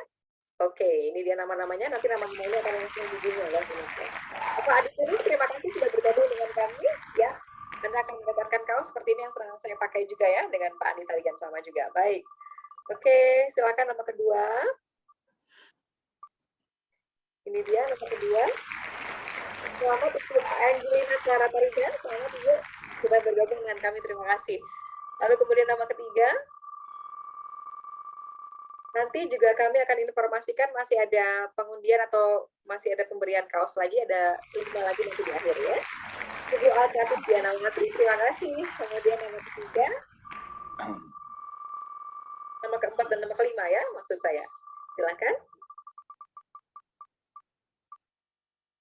Iya. Ibu Asma Hudroh. Oke, selamat untuk Anda dan satu lagi nama. Kita akan coba undi siapa yang beruntung untuk mendapatkan kaos. Gambarnya adalah cover dari buku. Bapak Denny Firmansyah. Baik, terima kasih banyak untuk Anda yang sudah bergabung dengan kami juga. Berikutnya kita akan langsung coba untuk mengundang Ibu Yuyun Fitri yang sudah bergabung secara live dengan kami. Selamat sore Ibu Yuyun. Apa kabar? Selamat sore, Kang Ju Damang. Alhamdulillah, Teh Yun, apa kabar? Aduh, Mbak Indri, saya pengen nangis nih, udah lama nggak ketemu sama Kang Ju. Teman SMA Kang Ju, apa kabar? Teman SMA ya, aduh Teman sahabat karib ya. Saya nangis, Kang Ju. Kumaha Damang Kang Ju, iraha wi ka Majalengka Kang Ju. Kalau upami COVID beres, Teh Yun. Ya artinya kapan datang ke Majalengka gitu ya Pak? Jangan, Oke, jangan Silakan. Kang Ju. Saya nggak banyak yang, pokoknya terharu banget deh. Saya bangga punya sahabat dari, walaupun kita dari kampung ya Kang Ju ya, tapi tidak kampungan. Ya. Banyak orang Majalengka yang udah sukses Kang Ju. Selamat, saya apresiasi. Terus terang kalau Kang Ju, jadi saya selalu kalau lihat Kang Ju di chat ya apa, selalu ingat almarhumnya Kang Ju. Mudah-mudahan pasti beliau juga akan bangga. Amin. Salah satu murid yang terbaik dari SMA. Justru tapi dari baca buku, terus terang mungkin teman-teman tadi juga cerita bahwa justru yang tertarik itu yang waktu SD itu justru yang bikin saya secara pribadi terenyuh ya, karena kita sama-sama berangkat dari, terus terang saya juga walaupun orang tua guru, tapi ya tidak jauh bedalah nasibnya dengan Kang Ju, tapi mungkin Kang Ju nasibnya lebih apa ya, mungkin lebih spektakuler. Mbak Indi dan teman-teman, saya tidak banyak lagi yang ingin disampaikan. Saya sudah cukup banyak. Terima kasih sudah ketemu. Kita udah terakhir tahun berapa ya Kang Ju kita ketemu? 2009 mungkin ya. 2009 kita reunian, Mbak. Alhamdulillah Kang Ju sempat pulang ke Majalengka, tapi kita sudah tidak ketemu lagi. Terima kasih Kang Ju sudah menyapa saya, Mbak Indi dan juga teman-teman yang lain. Salam kangen dari si BK, mewakili si BK alumni SMA. Waalaikumsalam, salam untuk semuanya. Ya. Insya Allah. Terima kasih Kang Ju. Hatur nuhun. Assalamualaikum warahmatullahi wabarakatuh. Waalaikumsalam.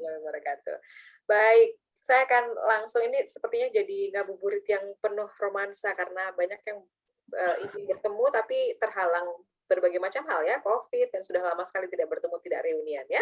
Ibu Angelina Clara juga ingin bertanya, bagaimana Pak Juhairi untuk tetap bertahan dan sabar begitu Pak dalam menjalani semua proses kehidupan Bapak? Mengingat kebanyakan orang di sekitar mungkin akan banyak mengeluh ya, atau meremehkan kita di saat kita punya progres yang lambat tapi atau belum memiliki suatu pencapaian. Silakan Pak Juhairi. Ini pertanyaan berat juga, bagaimana sabar dan apa tadi, nggak mengeluh gitu ya. Iya betul.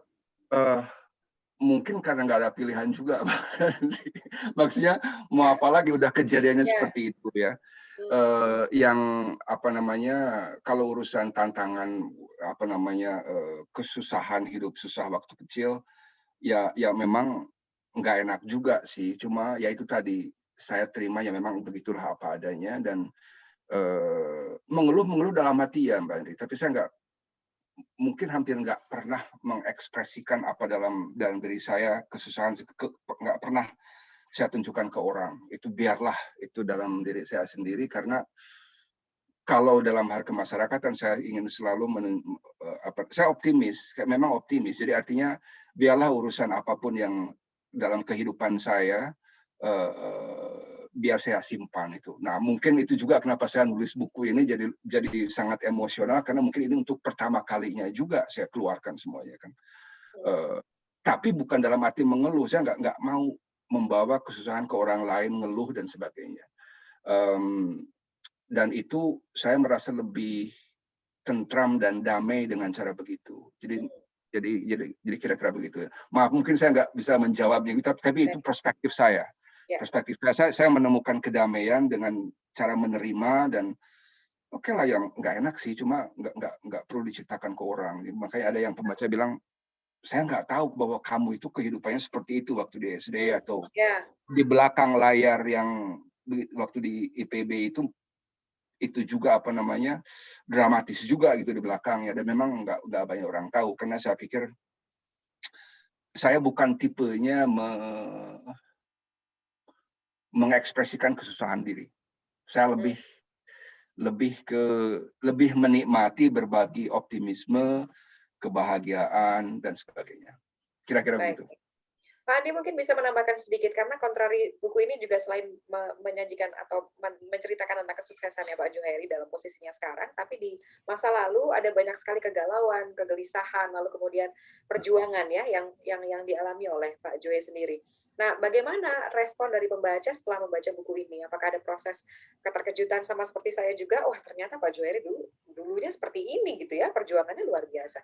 Kalau dari Pak Andi menangkapnya seperti apa? Adakah respon-respon pembaca yang sudah masuk dari sisi penerbit? Silakan. Iya, kalau dari pembaca itu cukup kaget lah gitu ya. Cukup kaget sebab latar belakangnya Pak Juhairi itu bukan dalam arti tertentu bukan penulis. Jadi pembaca itu kaget ternyata seorang Juhairi bisa menulis pengalaman hidupnya dengan sedemikian yang sudah kita baca itu tadi. Jadi ada beberapa juga respon, misalnya ini ditulisnya gini. Ini apakah ditulis orang lain atau ditulis sendiri seperti itu? Saya bilang ini ditulis sendiri, tidak ada yang menuliskan orang lain, ini ditulis sendiri. Asumsinya mungkin dia berpikir nggak mungkin lah Pak Juhairi itu menulis, bukan dalam arti negatif juga, mungkin dalam arti tidak ada waktu, lalu dengan kesibukan dan lain-lain. Apakah dia berpikir apakah masih memungkinkan untuk menulis sedetail ini? Mungkin dia berpikir ini ditulis oleh ghostwriter semacam itu. Tapi secara umum respon pembacanya itu semua positif, dan juga jumlah fansnya juga saya tahu juga semakin banyak. Betul. Makin banyak yang fanatik juga nih, Pak. Silakan. Oke, baik. Jadi memang memberikan kejutan-kejutan yang sama seperti yang dibahas dalam buku ya. Seperti itu juga gitu, memberikan kejutan-kejutan yang akan semakin nggak tahu membawa kita kemana. Baik, berikutnya saya mau mengundang, ini ada yang sudah ingin bergabung, ada Pak Suwito. Selamat sore Pak Suwito, apa kabar? Selamat sore. Halo, Selamat sore, Tong. Kami mau memanggilnya Otong nih. Dia dulu kalau manggil saya Mas Jamput. Senang sekali. Kita sudah lebih 20 tahun ya tidak jumpa fisik langsung ya. Ya, terima kasih ya kesempatan ini ya. Sebenarnya pertanyaan saya ini sudah dilontarkan dua penanya sebelumnya, tapi saya ingin mendapatkan jawaban yang lebih angka pasti. Jadi sebagai dia orang ahli statistik ya. Tadi sebenarnya sudah jelaskan, tapi saya belum. Tadi kalau nggak salah di Sylvia yang tanya terkait dengan kesehatan, saya sudah tulis di chat itu. Jadi karena dia orang statistik kan gitu, saya pengen tahu sebenarnya waktu untuk fokus ya dalam arti bekerja, menulis dan sekalian, dan alokasi waktu untuk rileks ya, mancing, refleksi segala macam itu kira-kira berapa persen alokasi waktunya? Itu yang pertama. Oke, Jadi baik. Mas Yanto Mustafa tadi juga tanya terkait dengan lingkungan ya, bagaimana di perpustakaan SD itu tersedia buku-buku itu dan kemudian dia di kemudian hari masih teringat itu. Ini sebenarnya menjadi pertanyaan saya yang lama ini. Kalau kita kuliah itu kan ada rumus genetik ya, fenotip sama dengan genetik plus environment ya, lingkungan ya, F sama dengan G plus E. Nah, kira-kira antara G dan E itu mana yang lebih besar persentasinya? Atau kira-kira angka statistik untuk dua hal yang saya tanyakan tadi tidak penting? Itu aja, Tom. Terima kasih. Terima kasih, Mas Vito. Oh, Mas Vito ini kawan baik saya, suka kita main pingpong, main catur. Saya main catur sama Mas Vito nggak pernah, mungkin rekornya 1000, saya nggak pernah menang sama dia. Jadi yang pertama, atau bagaimana Pak Juhairi? Kenapa Mbak Indri? Satu angkatan atau bagaimana dengan Pak Vito? Mas Vito itu senior saya, dia di PB juga di asrama gitu. Jadi dulu tapi kita dekat, kita semua dekat di asrama ya. Yang pertama Mas Vito, yang saya atur itu hanya yang tugas formal. Dalam arti saya ada deadline jelas ya di Sanofi, dan saya punya meeting jelas, itu nggak bisa diganggu gugat. Saya profesional full. Nah sisanya, karena biasanya jam kerja itu kan meskipun dari katakanlah, kalau dalam tahap sekarang saya nggak ada jam kerja, tapi saya atur sebagai pemimpin di departemen saya nggak mengerjakan teknis lagi, tapi lebih ke strategi. Jadi lebih banyak meeting. Meeting selesai, saya udah nggak mikir lagi. Jadi pada saat saya memberikan strategi ke depan, visi dan sebagainya, pada saat meeting itu, dan tentu saja saya bahas, saya baca dokumen-dokumen yang anak buah saya kirim. Itu intinya Mas Vito. Nah sisanya saya nggak pakai kalkulasi pasti juga ada di sini, dalam arti statistik di sini nggak berlaku karena lebih ke feeling Mas Vito. Jadi kalau saya lagi mumet mau mancing ya mancing aja. Dan Mas Vito benar, kalau pada saat mancing saya fokus mancing, saya nggak mikir ngapa-ngapain gitu kan. Jadi kira-kira begitu. Nah tapi jangan lupa bahwa fokus dan kerja efisien itu penting. Dan itu caranya kalau kita sudah fokus bisa nulis cepat gitu kan. Saya bulan ini saya terbit 2 publikasi ilmiah di jurnal internasional dengan tim ya. Saya nulis mungkin cuma beberapa jam selesai. Proses penerbitannya memang banyak. Nah kalau misalnya opini ilmiah di jurnal ilmiah, karena itu berupa opini, saya lebih hati-hati, biasanya sehari selesai. Jadi kira-kira begitu. Nah yang kedua tadi pertanyaan apa Mas? Antara genetik dan lingkungan, mana yang lebih besar untuk mempengaruhi ya, Pak Vito? Oke. Kalau menurut saya begini, talent can bring you only this much, but hard work can bring you everywhere. Jadi mau saya begini, saya nggak peduli teori genetik yang membedakan ini. Who cares? Mungkin sih ada, tapi saya nggak percaya ada. Semua orang sama kalau saya bilang. Yang membedakan kita itu adalah bukan, saya nggak percaya bahwa dia itu memang lahirnya sangat pintar. Saya nggak percaya itu Mas Vito. Semua orang sama saya bilang. Oke, mungkin ada sedikit perbedaan ya, orang bakat seni di situ. Tapi yang membedakan kesuksesan seseorang itu bukan bakat, tapi kerja keras, resilience, kesabaran. Contoh, ini bukan saya ya. Michael Jordan, semua orang tahu Michael Jordan. Saya alma mater sama dia, UNC Chapel Hill. Dia itu bukan yang paling berbakat di NBA. Yang paling berbakat itu Hakeem Olajuwon. Dan ada beberapa yang lain di angkatannya dia. Tapi dia yang paling sukses karena dia paling gila. Paling ambisius. Orang sudah selesai latihan, dia masih latihan beberapa jam lagi. Itu yang membedakan. Luciano Pavarotti, dia penyanyi tenor paling terkenal di dunia. Sepanjang sejarah. Saya sampai sakit hati waktu ke Milan, saya mau ke La Scala, mau nonton, nggak dapat karcisnya karena harus nunggu lama. Kebetulan saya melihat wawancara dia di satu kafe, waktu saya di Milan, dia bilang begini, tahu nggak siapa di keluarga kami yang paling berbakat menyanyi? Bapak saya. Bapak saya. Saya nggak ada apa-apanya, tapi bapak saya malas. Saya yang Siang malam sampai nangis-nangis, sampai jatuh bangun, saya terus-terusan. Dia yang berhasil. Jadi maaf saya bukan menggurui ya. Intinya kerja keras kalau saya bilang. Forget about talent. Talent is nothing. Nothing. Baik, begini, bersyukurlah kepada Tuhan kita mendapat apapun talent kita. Tapi gunakanlah itu, kerja keras. Karena kalau talent saja nggak cukup. Kira-kira begitu. Mohon maaf, Mas Vito. Terima kasih. Iya, makasih ya. Terima kasih, Mas Vito. Sehat selalu. Oke. Baik, berikutnya ada Pak Supandi yang sudah bergabung. Ketika awal-awal penulisan buku itu, Kang Jue katanya sempat jalan-jalan ke Surabaya ya. Apa itu pengaruhnya dalam proses kreatif penulisan bukunya? Terima kasih. Silakan Pak Jue. Mas Supandi dari dari Madura. Itu kawan saya waktu mahasiswa berprestasi atau mahasiswa teladan 89. Itu ada di buku juga. Jadi tahun 2019 itu ada reuni di Surabaya. Nah, sebulan itu Mbak Ria, bulan April, itu saya mengunjungi 20 kota di dunia. Jadi pertama saya ke Paris. Dari Paris saya ke Amsterdam, terus ke Roma, ke Milan, Positano, macam-macam lah di Italia. Nah dari situ ke Indonesia. Di Indonesia saya ke Majalengka lah. Di Jakarta, Majalengka, Jogja, Surabaya, Lombok.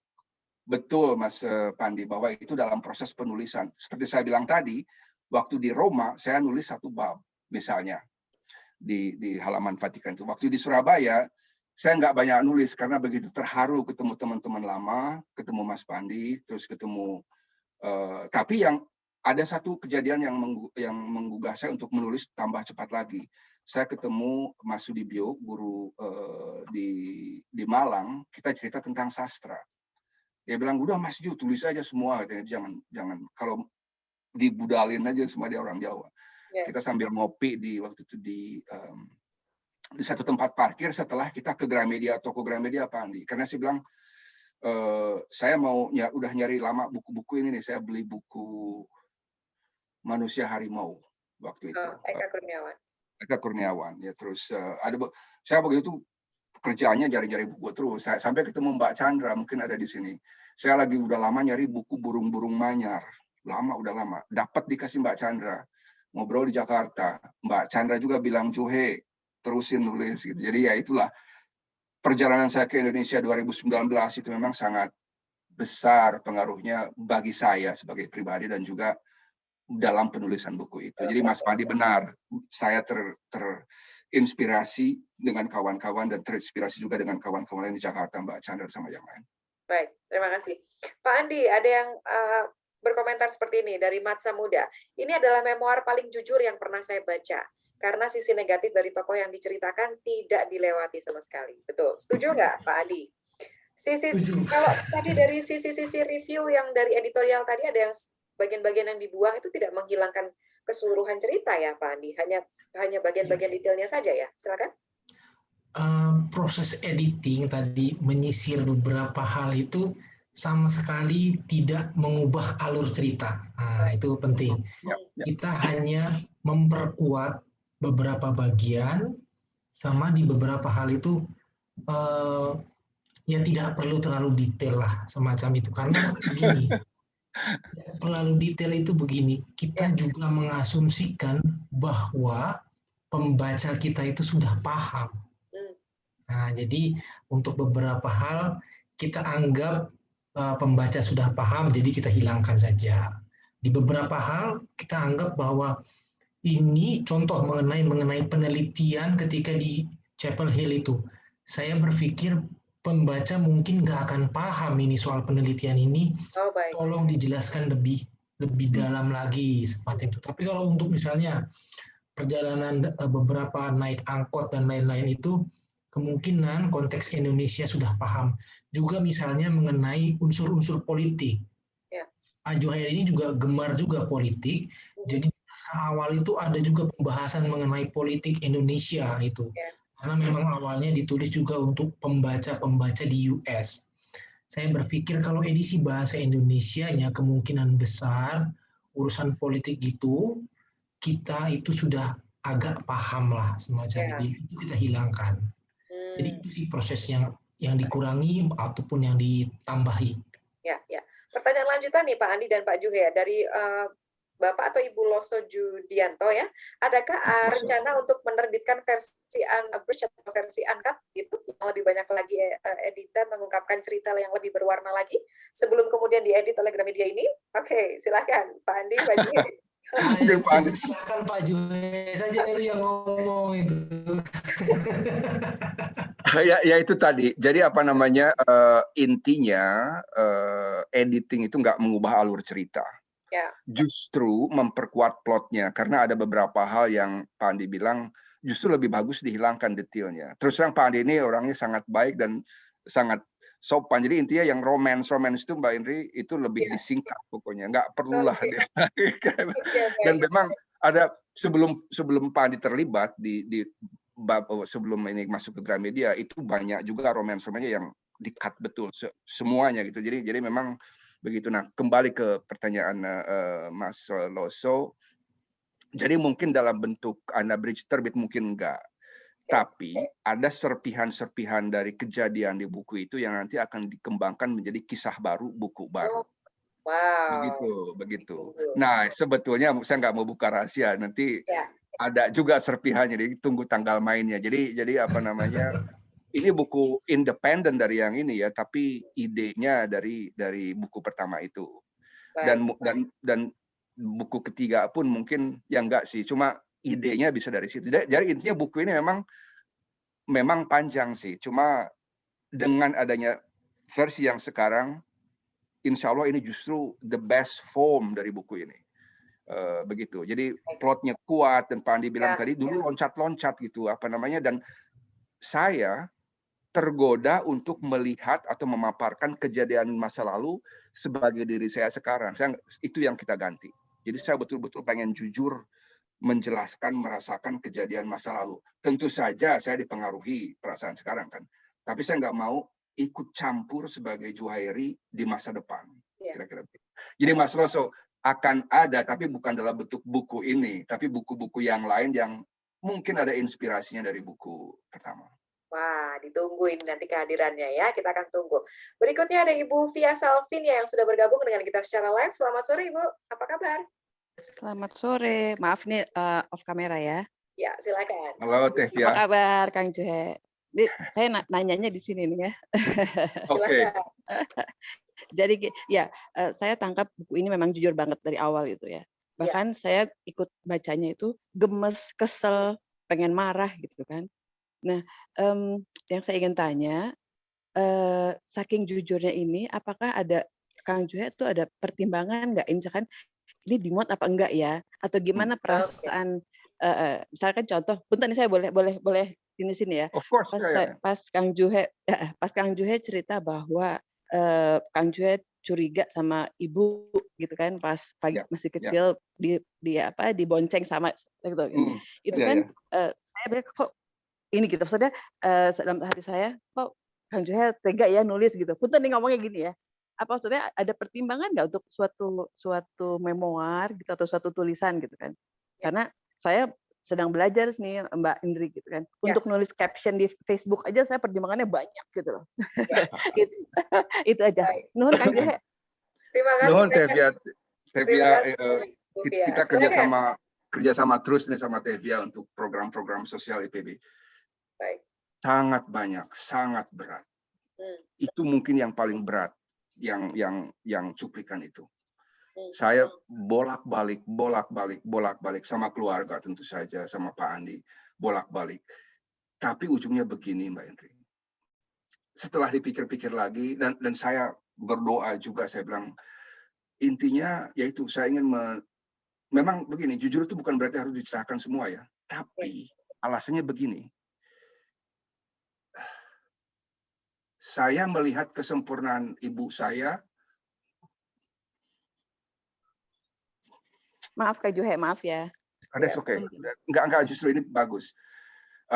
Dan juga bapak saya semuanya berdasarkan ketidaksempurnaan mereka. Baik. Begitu. Jadi sebagai manusia itu malah juga melihat saya juga banyak kesalahan yang jauh lebih dari itu. Jadi semacam refleksi diri dan di dunia ini yang paling saya cintai mungkin selain keluarga saya, ibu saya gitu kan. Itulah bentuk kecintaan saya menempatkan ibu saya sebagai sosok sempurna dalam ketidaksempurnaannya. Makanya di akhir bab itu saya bilang, is over. Setelah diskusi sama bapak saya, sama ibu saya, sudah jelas bahwa ini tidak lebih dari dari gosip-gosip yang apalah. Jadi begitu. Tapi itu memang saya ingin ceritakan bahwa itu juga yang mungkin ini nggak pernah orang dibahas ya. Mungkin yang mempengaruhi sikap saya dalam beberapa waktu terhadap perempuan misalnya. Mungkin saya nggak tahu. Mungkin saya waktu itu begitu sakit dan sebagainya. Tapi tentu saja sudah lama sekali, sudah pada saat itu juga itu sudah lepas dari pikiran saya dalam arti. Tapi memang saya tuliskan karena yaitu tadi saya ingin ini sebagai satu yang jujur dan itulah bentuk saya menyempurnakan, memperlihatkan kesempurnaan ibu saya dalam ketidaksempurnaannya. Makanya saya sampai hampir ketabrak mobil ya itu lucu juga tuh ceritanya. Ada pembaca sampai nangis karena ini persis kejadian saya katanya. Waktu kehilangan ibu begitu terpukul sampai hilang. Dan to a large extent buku ini juga ditulis mungkin sebagai bagian dari saya merasa bersalah atas semuanya atau keputusan-keputusan tentang ibu bapak saya. Itulah katarsis. Ini udah lama di sini tuh Mbak. Terus dengan menulis mungkin jadi lebih tenang gitu. Terima kasih Mbak Fia. Pertanyaan yang sangat bagus. Jadi jangan Halo Bu Eti. Ya, baik. Terima kasih banyak Ibu Fia sudah terjawab pertanyaannya ya. Terima kasih sudah berbagi secara live hari ini. Baik. Selamat sore Ibu Eti, selamat sore Pak Adi Guna Bahari. Barangkali ini ingin ngobrol langsung dengan Pak Juhairi. Pak Adi Guna Bahari sudah saya coba untuk unmute. Selamat sore. Halo Adi. Selamat sore di Indonesia, selamat pagi. Sebenarnya aku panggil Om ini Om Juhairi ya, karena yang kenal semua hari itu sebenarnya bapak saya, tante saya juga mereka dari lulusan di IPB. Terus ya dari situ Om Juhairi ini kalau bagi saya sebagai kayak sosok mentor gitu, karena saya juga sekarang sedang menjalani studi, kebetulan saya lagi di Paris sekarang, dan pas pertama kali saya ke Paris, saya langsung cari yang namanya Le Procop, karena saya juga sempat baca edisi pertamanya Om Juhairi, jadi pengen kayak relive the moment, tempat-tempat yang Om Juhairi pernah kunjungi dan juga diskusi. Terus ya pastinya saat ada acara kayak gini aku pengen lihat, pengen ngobrol, nggak ada kesempatan ngobrol. Silakan. Om Juhairi semoga sehat-sehat. Pertanyaanku ini Om, ada bagian yang dimana saat Om Juhairi lulus PhD ya, dan ada kesempatan buat mungkin ada kesempatan buat bekerja di University of West Virginia atau ke industri gitu. Dan mungkin aku pengen tanya aja Om, kan di saat seperti ini mungkin iklim edukasi, iklim pekerjaan buat orang-orang seperti ya yang sedang mencari pekerjaan gitu mungkin beda dengan dulu ya yang pas di tahun 2000 gitu. Lalu buat anak-anak muda gitu Om, apa kalau misalnya ada wejangan atau ada tips bagaimana dengan iklim yang seperti ini di mana kompetisi sangat besar dan juga sekarang kan banyak orang-orang Indonesia yang keluar negeri. Apa yang harus dicamkan oleh anak muda Indonesia gitu mungkin supaya sukses ke depannya yang mungkin sekarang tuh udah seperti ini dan mungkin dulu Om Juhairi nggak menemukan saat Om Juhairi sedang menitis karir. Jadi mungkin sedikit tips dan wejangan untuk yang penting untuk aku pribadi gitu atau mungkin orang teman-teman lain juga bisa menerima. Terima kasih sama-sama. Jadi saya ketemu Adi beberapa kali, 2 kali ke rumah saya di Princeton. Saya masakin waktu itu bukan smoke trout tapi beef bourguignon khusus untuk itu sangat rumit masaknya, itu masakan Prancis. Anyway, Adi sekarang mengikuti jejak, bukan mengikuti ya, jadi merasakan hidup di Paris gitu waktu itu saya memang terbelah Adi antara di akademis ya saya ditawari di University of Virginia seperti dituliskan di buku itu atau ke industri. Alasannya kenapa saya ke industri, ujung-ujungnya kata hati saya, passion. Dan dari segi teknis waktu itu saya mengajukan NIH grant itu di sini kalau kita nggak dapat grant seperti itu nggak akan tenure. Jadi profesor di sini lain ya. Dan itu sangat politis sifatnya. Jadi nggak disetujui. Saya pikir kalau mau meneliti aja susah, dia mendingan pindah ke industri. Jadi saya pindah ke industri dan saya menikmati karena di industri saya bisa riset, saya bisa ngajar dan sebagainya. Nah untuk anak-anak muda sekarang mungkin karena jauh persaingan yang lebih kuat, satu, separate yourself, make a difference. Jadi cari hal-hal yang orang nggak punya. Jadi itu separate the man from the boys istilahnya. Jadi apa kelebihan yang orang nggak punya dulu? Jarang epidemiologis yang tahu statistik, jarang sekali. Ya udah, gampang bagi saya kan saya fokus gitu. Jadi fokus ke strength kita yang orang nggak punya. Itu yang pertama. Yang kedua, sering kita mikir kita milih mana ya? Kita milih mana apa industri ini? Satu aja, jangan takut. Ikuti kata hati. Have no fear. Orang sering bingung, oh nanti ntar salah ini ya, salah keputusan. Ya kalau salah, balik lagi. Kan masih muda ya nggak? Kenapa saya ngambil ini udah 2-3 tahun, ternyata keputusan kita salah. Ya udah tinggalin, ganti lagi. Begitu. Jadi jangan takut salah, jangan takut gagal. Dan itu, fokus ke kekuatan kita. Baik, baik. Mas Adi Guna, gimana? Sudah cukup menjawab ya pertanyaannya. Jadi jangan takut gagal, ikuti kata hati. 2 hal penting. Ya, makasih Om. Always a pleasure to talk to you. Terus tadi ada sempat juga sih yang tentang Adventure of Huckleberry Finn. Menurut saya ini buku cukup epic ya, karena saya juga pas kecil sempat baca buku ini saat SD, dan memang benar ini buku memberi kayak nge-shape pemikiran kita tentang masa depan, tentang dreams. So betul. Cukup epic bukunya. Mungkin recommended. Oke, makasih banyak Om. Banyak sekali dari buku ini. Terima kasih Mas Adi Guna sudah bergabung dari Prancis ini. Terima kasih ya. Salam sehat selalu. Baik. Pak Andi, banyak generasi muda pembaca baru yang ingin membaca buku ini. Apa harapannya diterbitkannya buku ini untuk generasi muda Indonesia? Pak Andi Tarigan, silakan.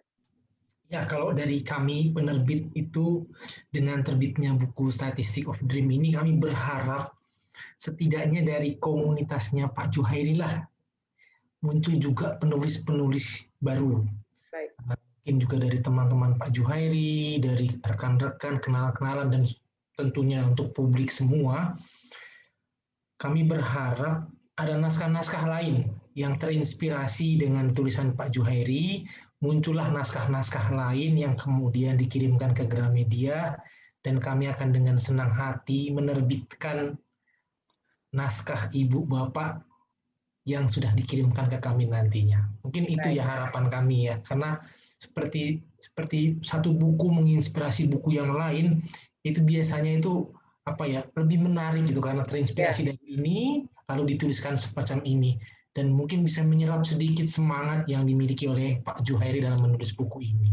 Baik, terima kasih Pak Andi Tarigan. Baik, sebelum kita menutup acara ini masih ada beberapa hal. Saya akan mengumumkan penanya terbaik ya, diantaranya adalah Ibu Lilis Heri, kemudian Bapak Ivan Aulia, kemudian Ibu Rita Rusman, yang keempat adalah Bapak Supandi, dan juga Ibu Via Salvinia yang akan mendapatkan hadiah nanti dari panitia, akan dihubungi oleh panitia juga.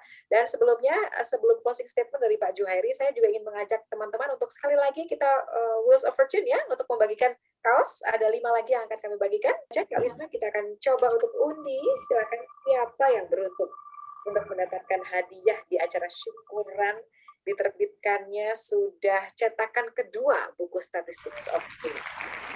Selamat untuk Ibu Sunarti. Kemudian kita coba cari 4 nama lagi. Ya, nama berikutnya. Kira-kira siapa yang beruntung ya untuk yang sudah hadir di sini akan disebutkan. Silahkan. Bapak Danci Ibrahim, terima kasih sudah bergabung hari ini. Kemudian nama berikutnya. Ya, kami juga ingatkan ya Bapak Ibu bahwa ada promo diskon dari tanggal 1 sampai 7 Mei ya.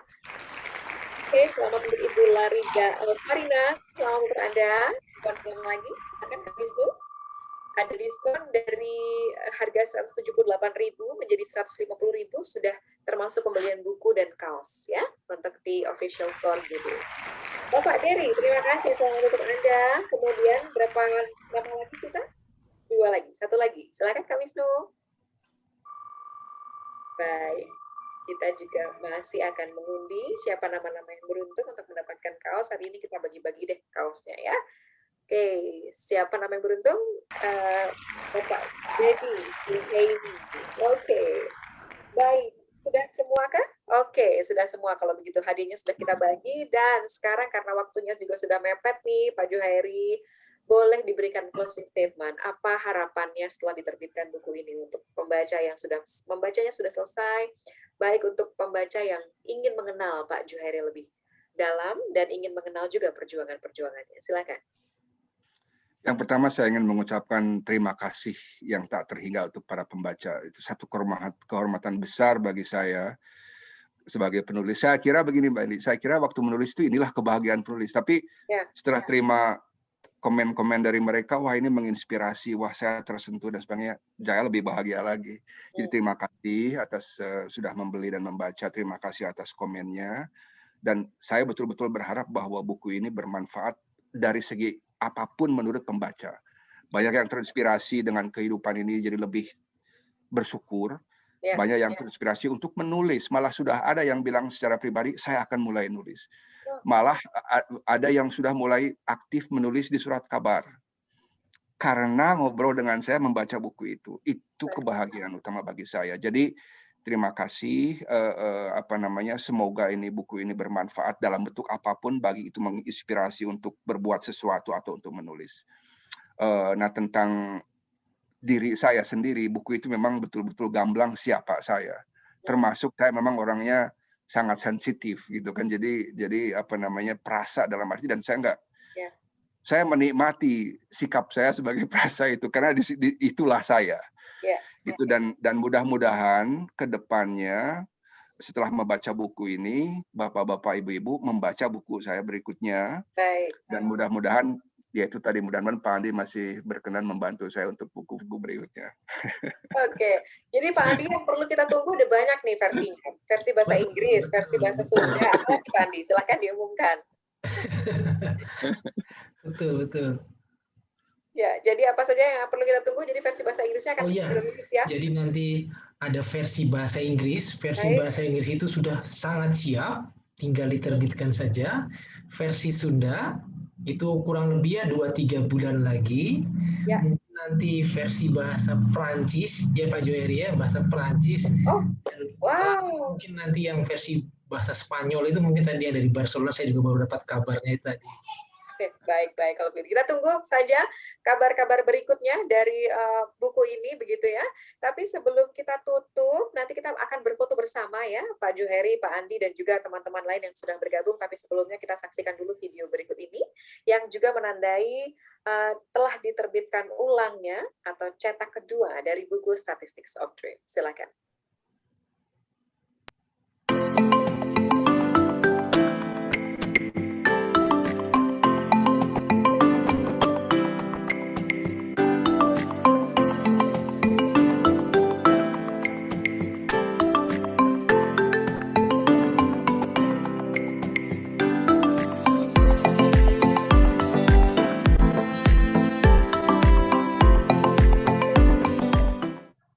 Kita boleh berikan virtual applause dong untuk Pak Juhairi dan juga tim. Untuk tim GPU juga selamat ya. Ini adalah salah satu prestasi yang akan bisa terus dikembangkan lagi. Barangkali bukunya akan menuju ke film dan lain sebagainya. Tapi Pak Juhairi, terima kasih sudah menulis buku ini. Selain juga mungkin jadi penyembuhan untuk Pak Juhairi sendiri, ini juga buku ini menginspirasi teman-teman yang lain untuk membacanya supaya lebih bisa memaknai hidup dengan lebih apa adanya dan juga menuruti kata hatinya masing-masing. Begitu ya kira-kira. Baik, terima kasih. Pak Andi tadi kan juga terima kasih sudah bergabung. Terima kasih juga kepada Pak Juhairi sudah mempercayakan naskahnya kepada Gramedia. Baik, terima kasih Mbak Hendri. Naskah berikutnya ya Pak Juhairi. Insya Allah insya Allah nanti menyusul. Terima kasih Mbak Hendri, seperti biasa fantastic MC Pak Andi dengan kerjasama kita juga Gramedia dan tentu saja semua pembaca dan hadirin. Terus terang saya sangat terharu dan sangat berterima kasih atas segala perhatiannya. Itu hadiah terbaik bagi saya sebagai penulis. Baik, terima kasih banyak Pak Juhairi, Pak Andi Tarigan. Kalau begitu kita sekarang boleh minta kesediaannya kepada Bapak Ibu sekalian, teman-teman yang hadir di sini untuk membuka videonya. Kita akan coba untuk foto bersama terlebih dulu ya. Silakan Mbak Puji diambil alih. Ya, terima kasih Mbak Indri. Oke, teman-teman kita foto bareng. Yang punya bukunya boleh ditunjukkan. Ini ada, wah ini ramai ya. Ada Banyak 5 ya. slide. Silakan.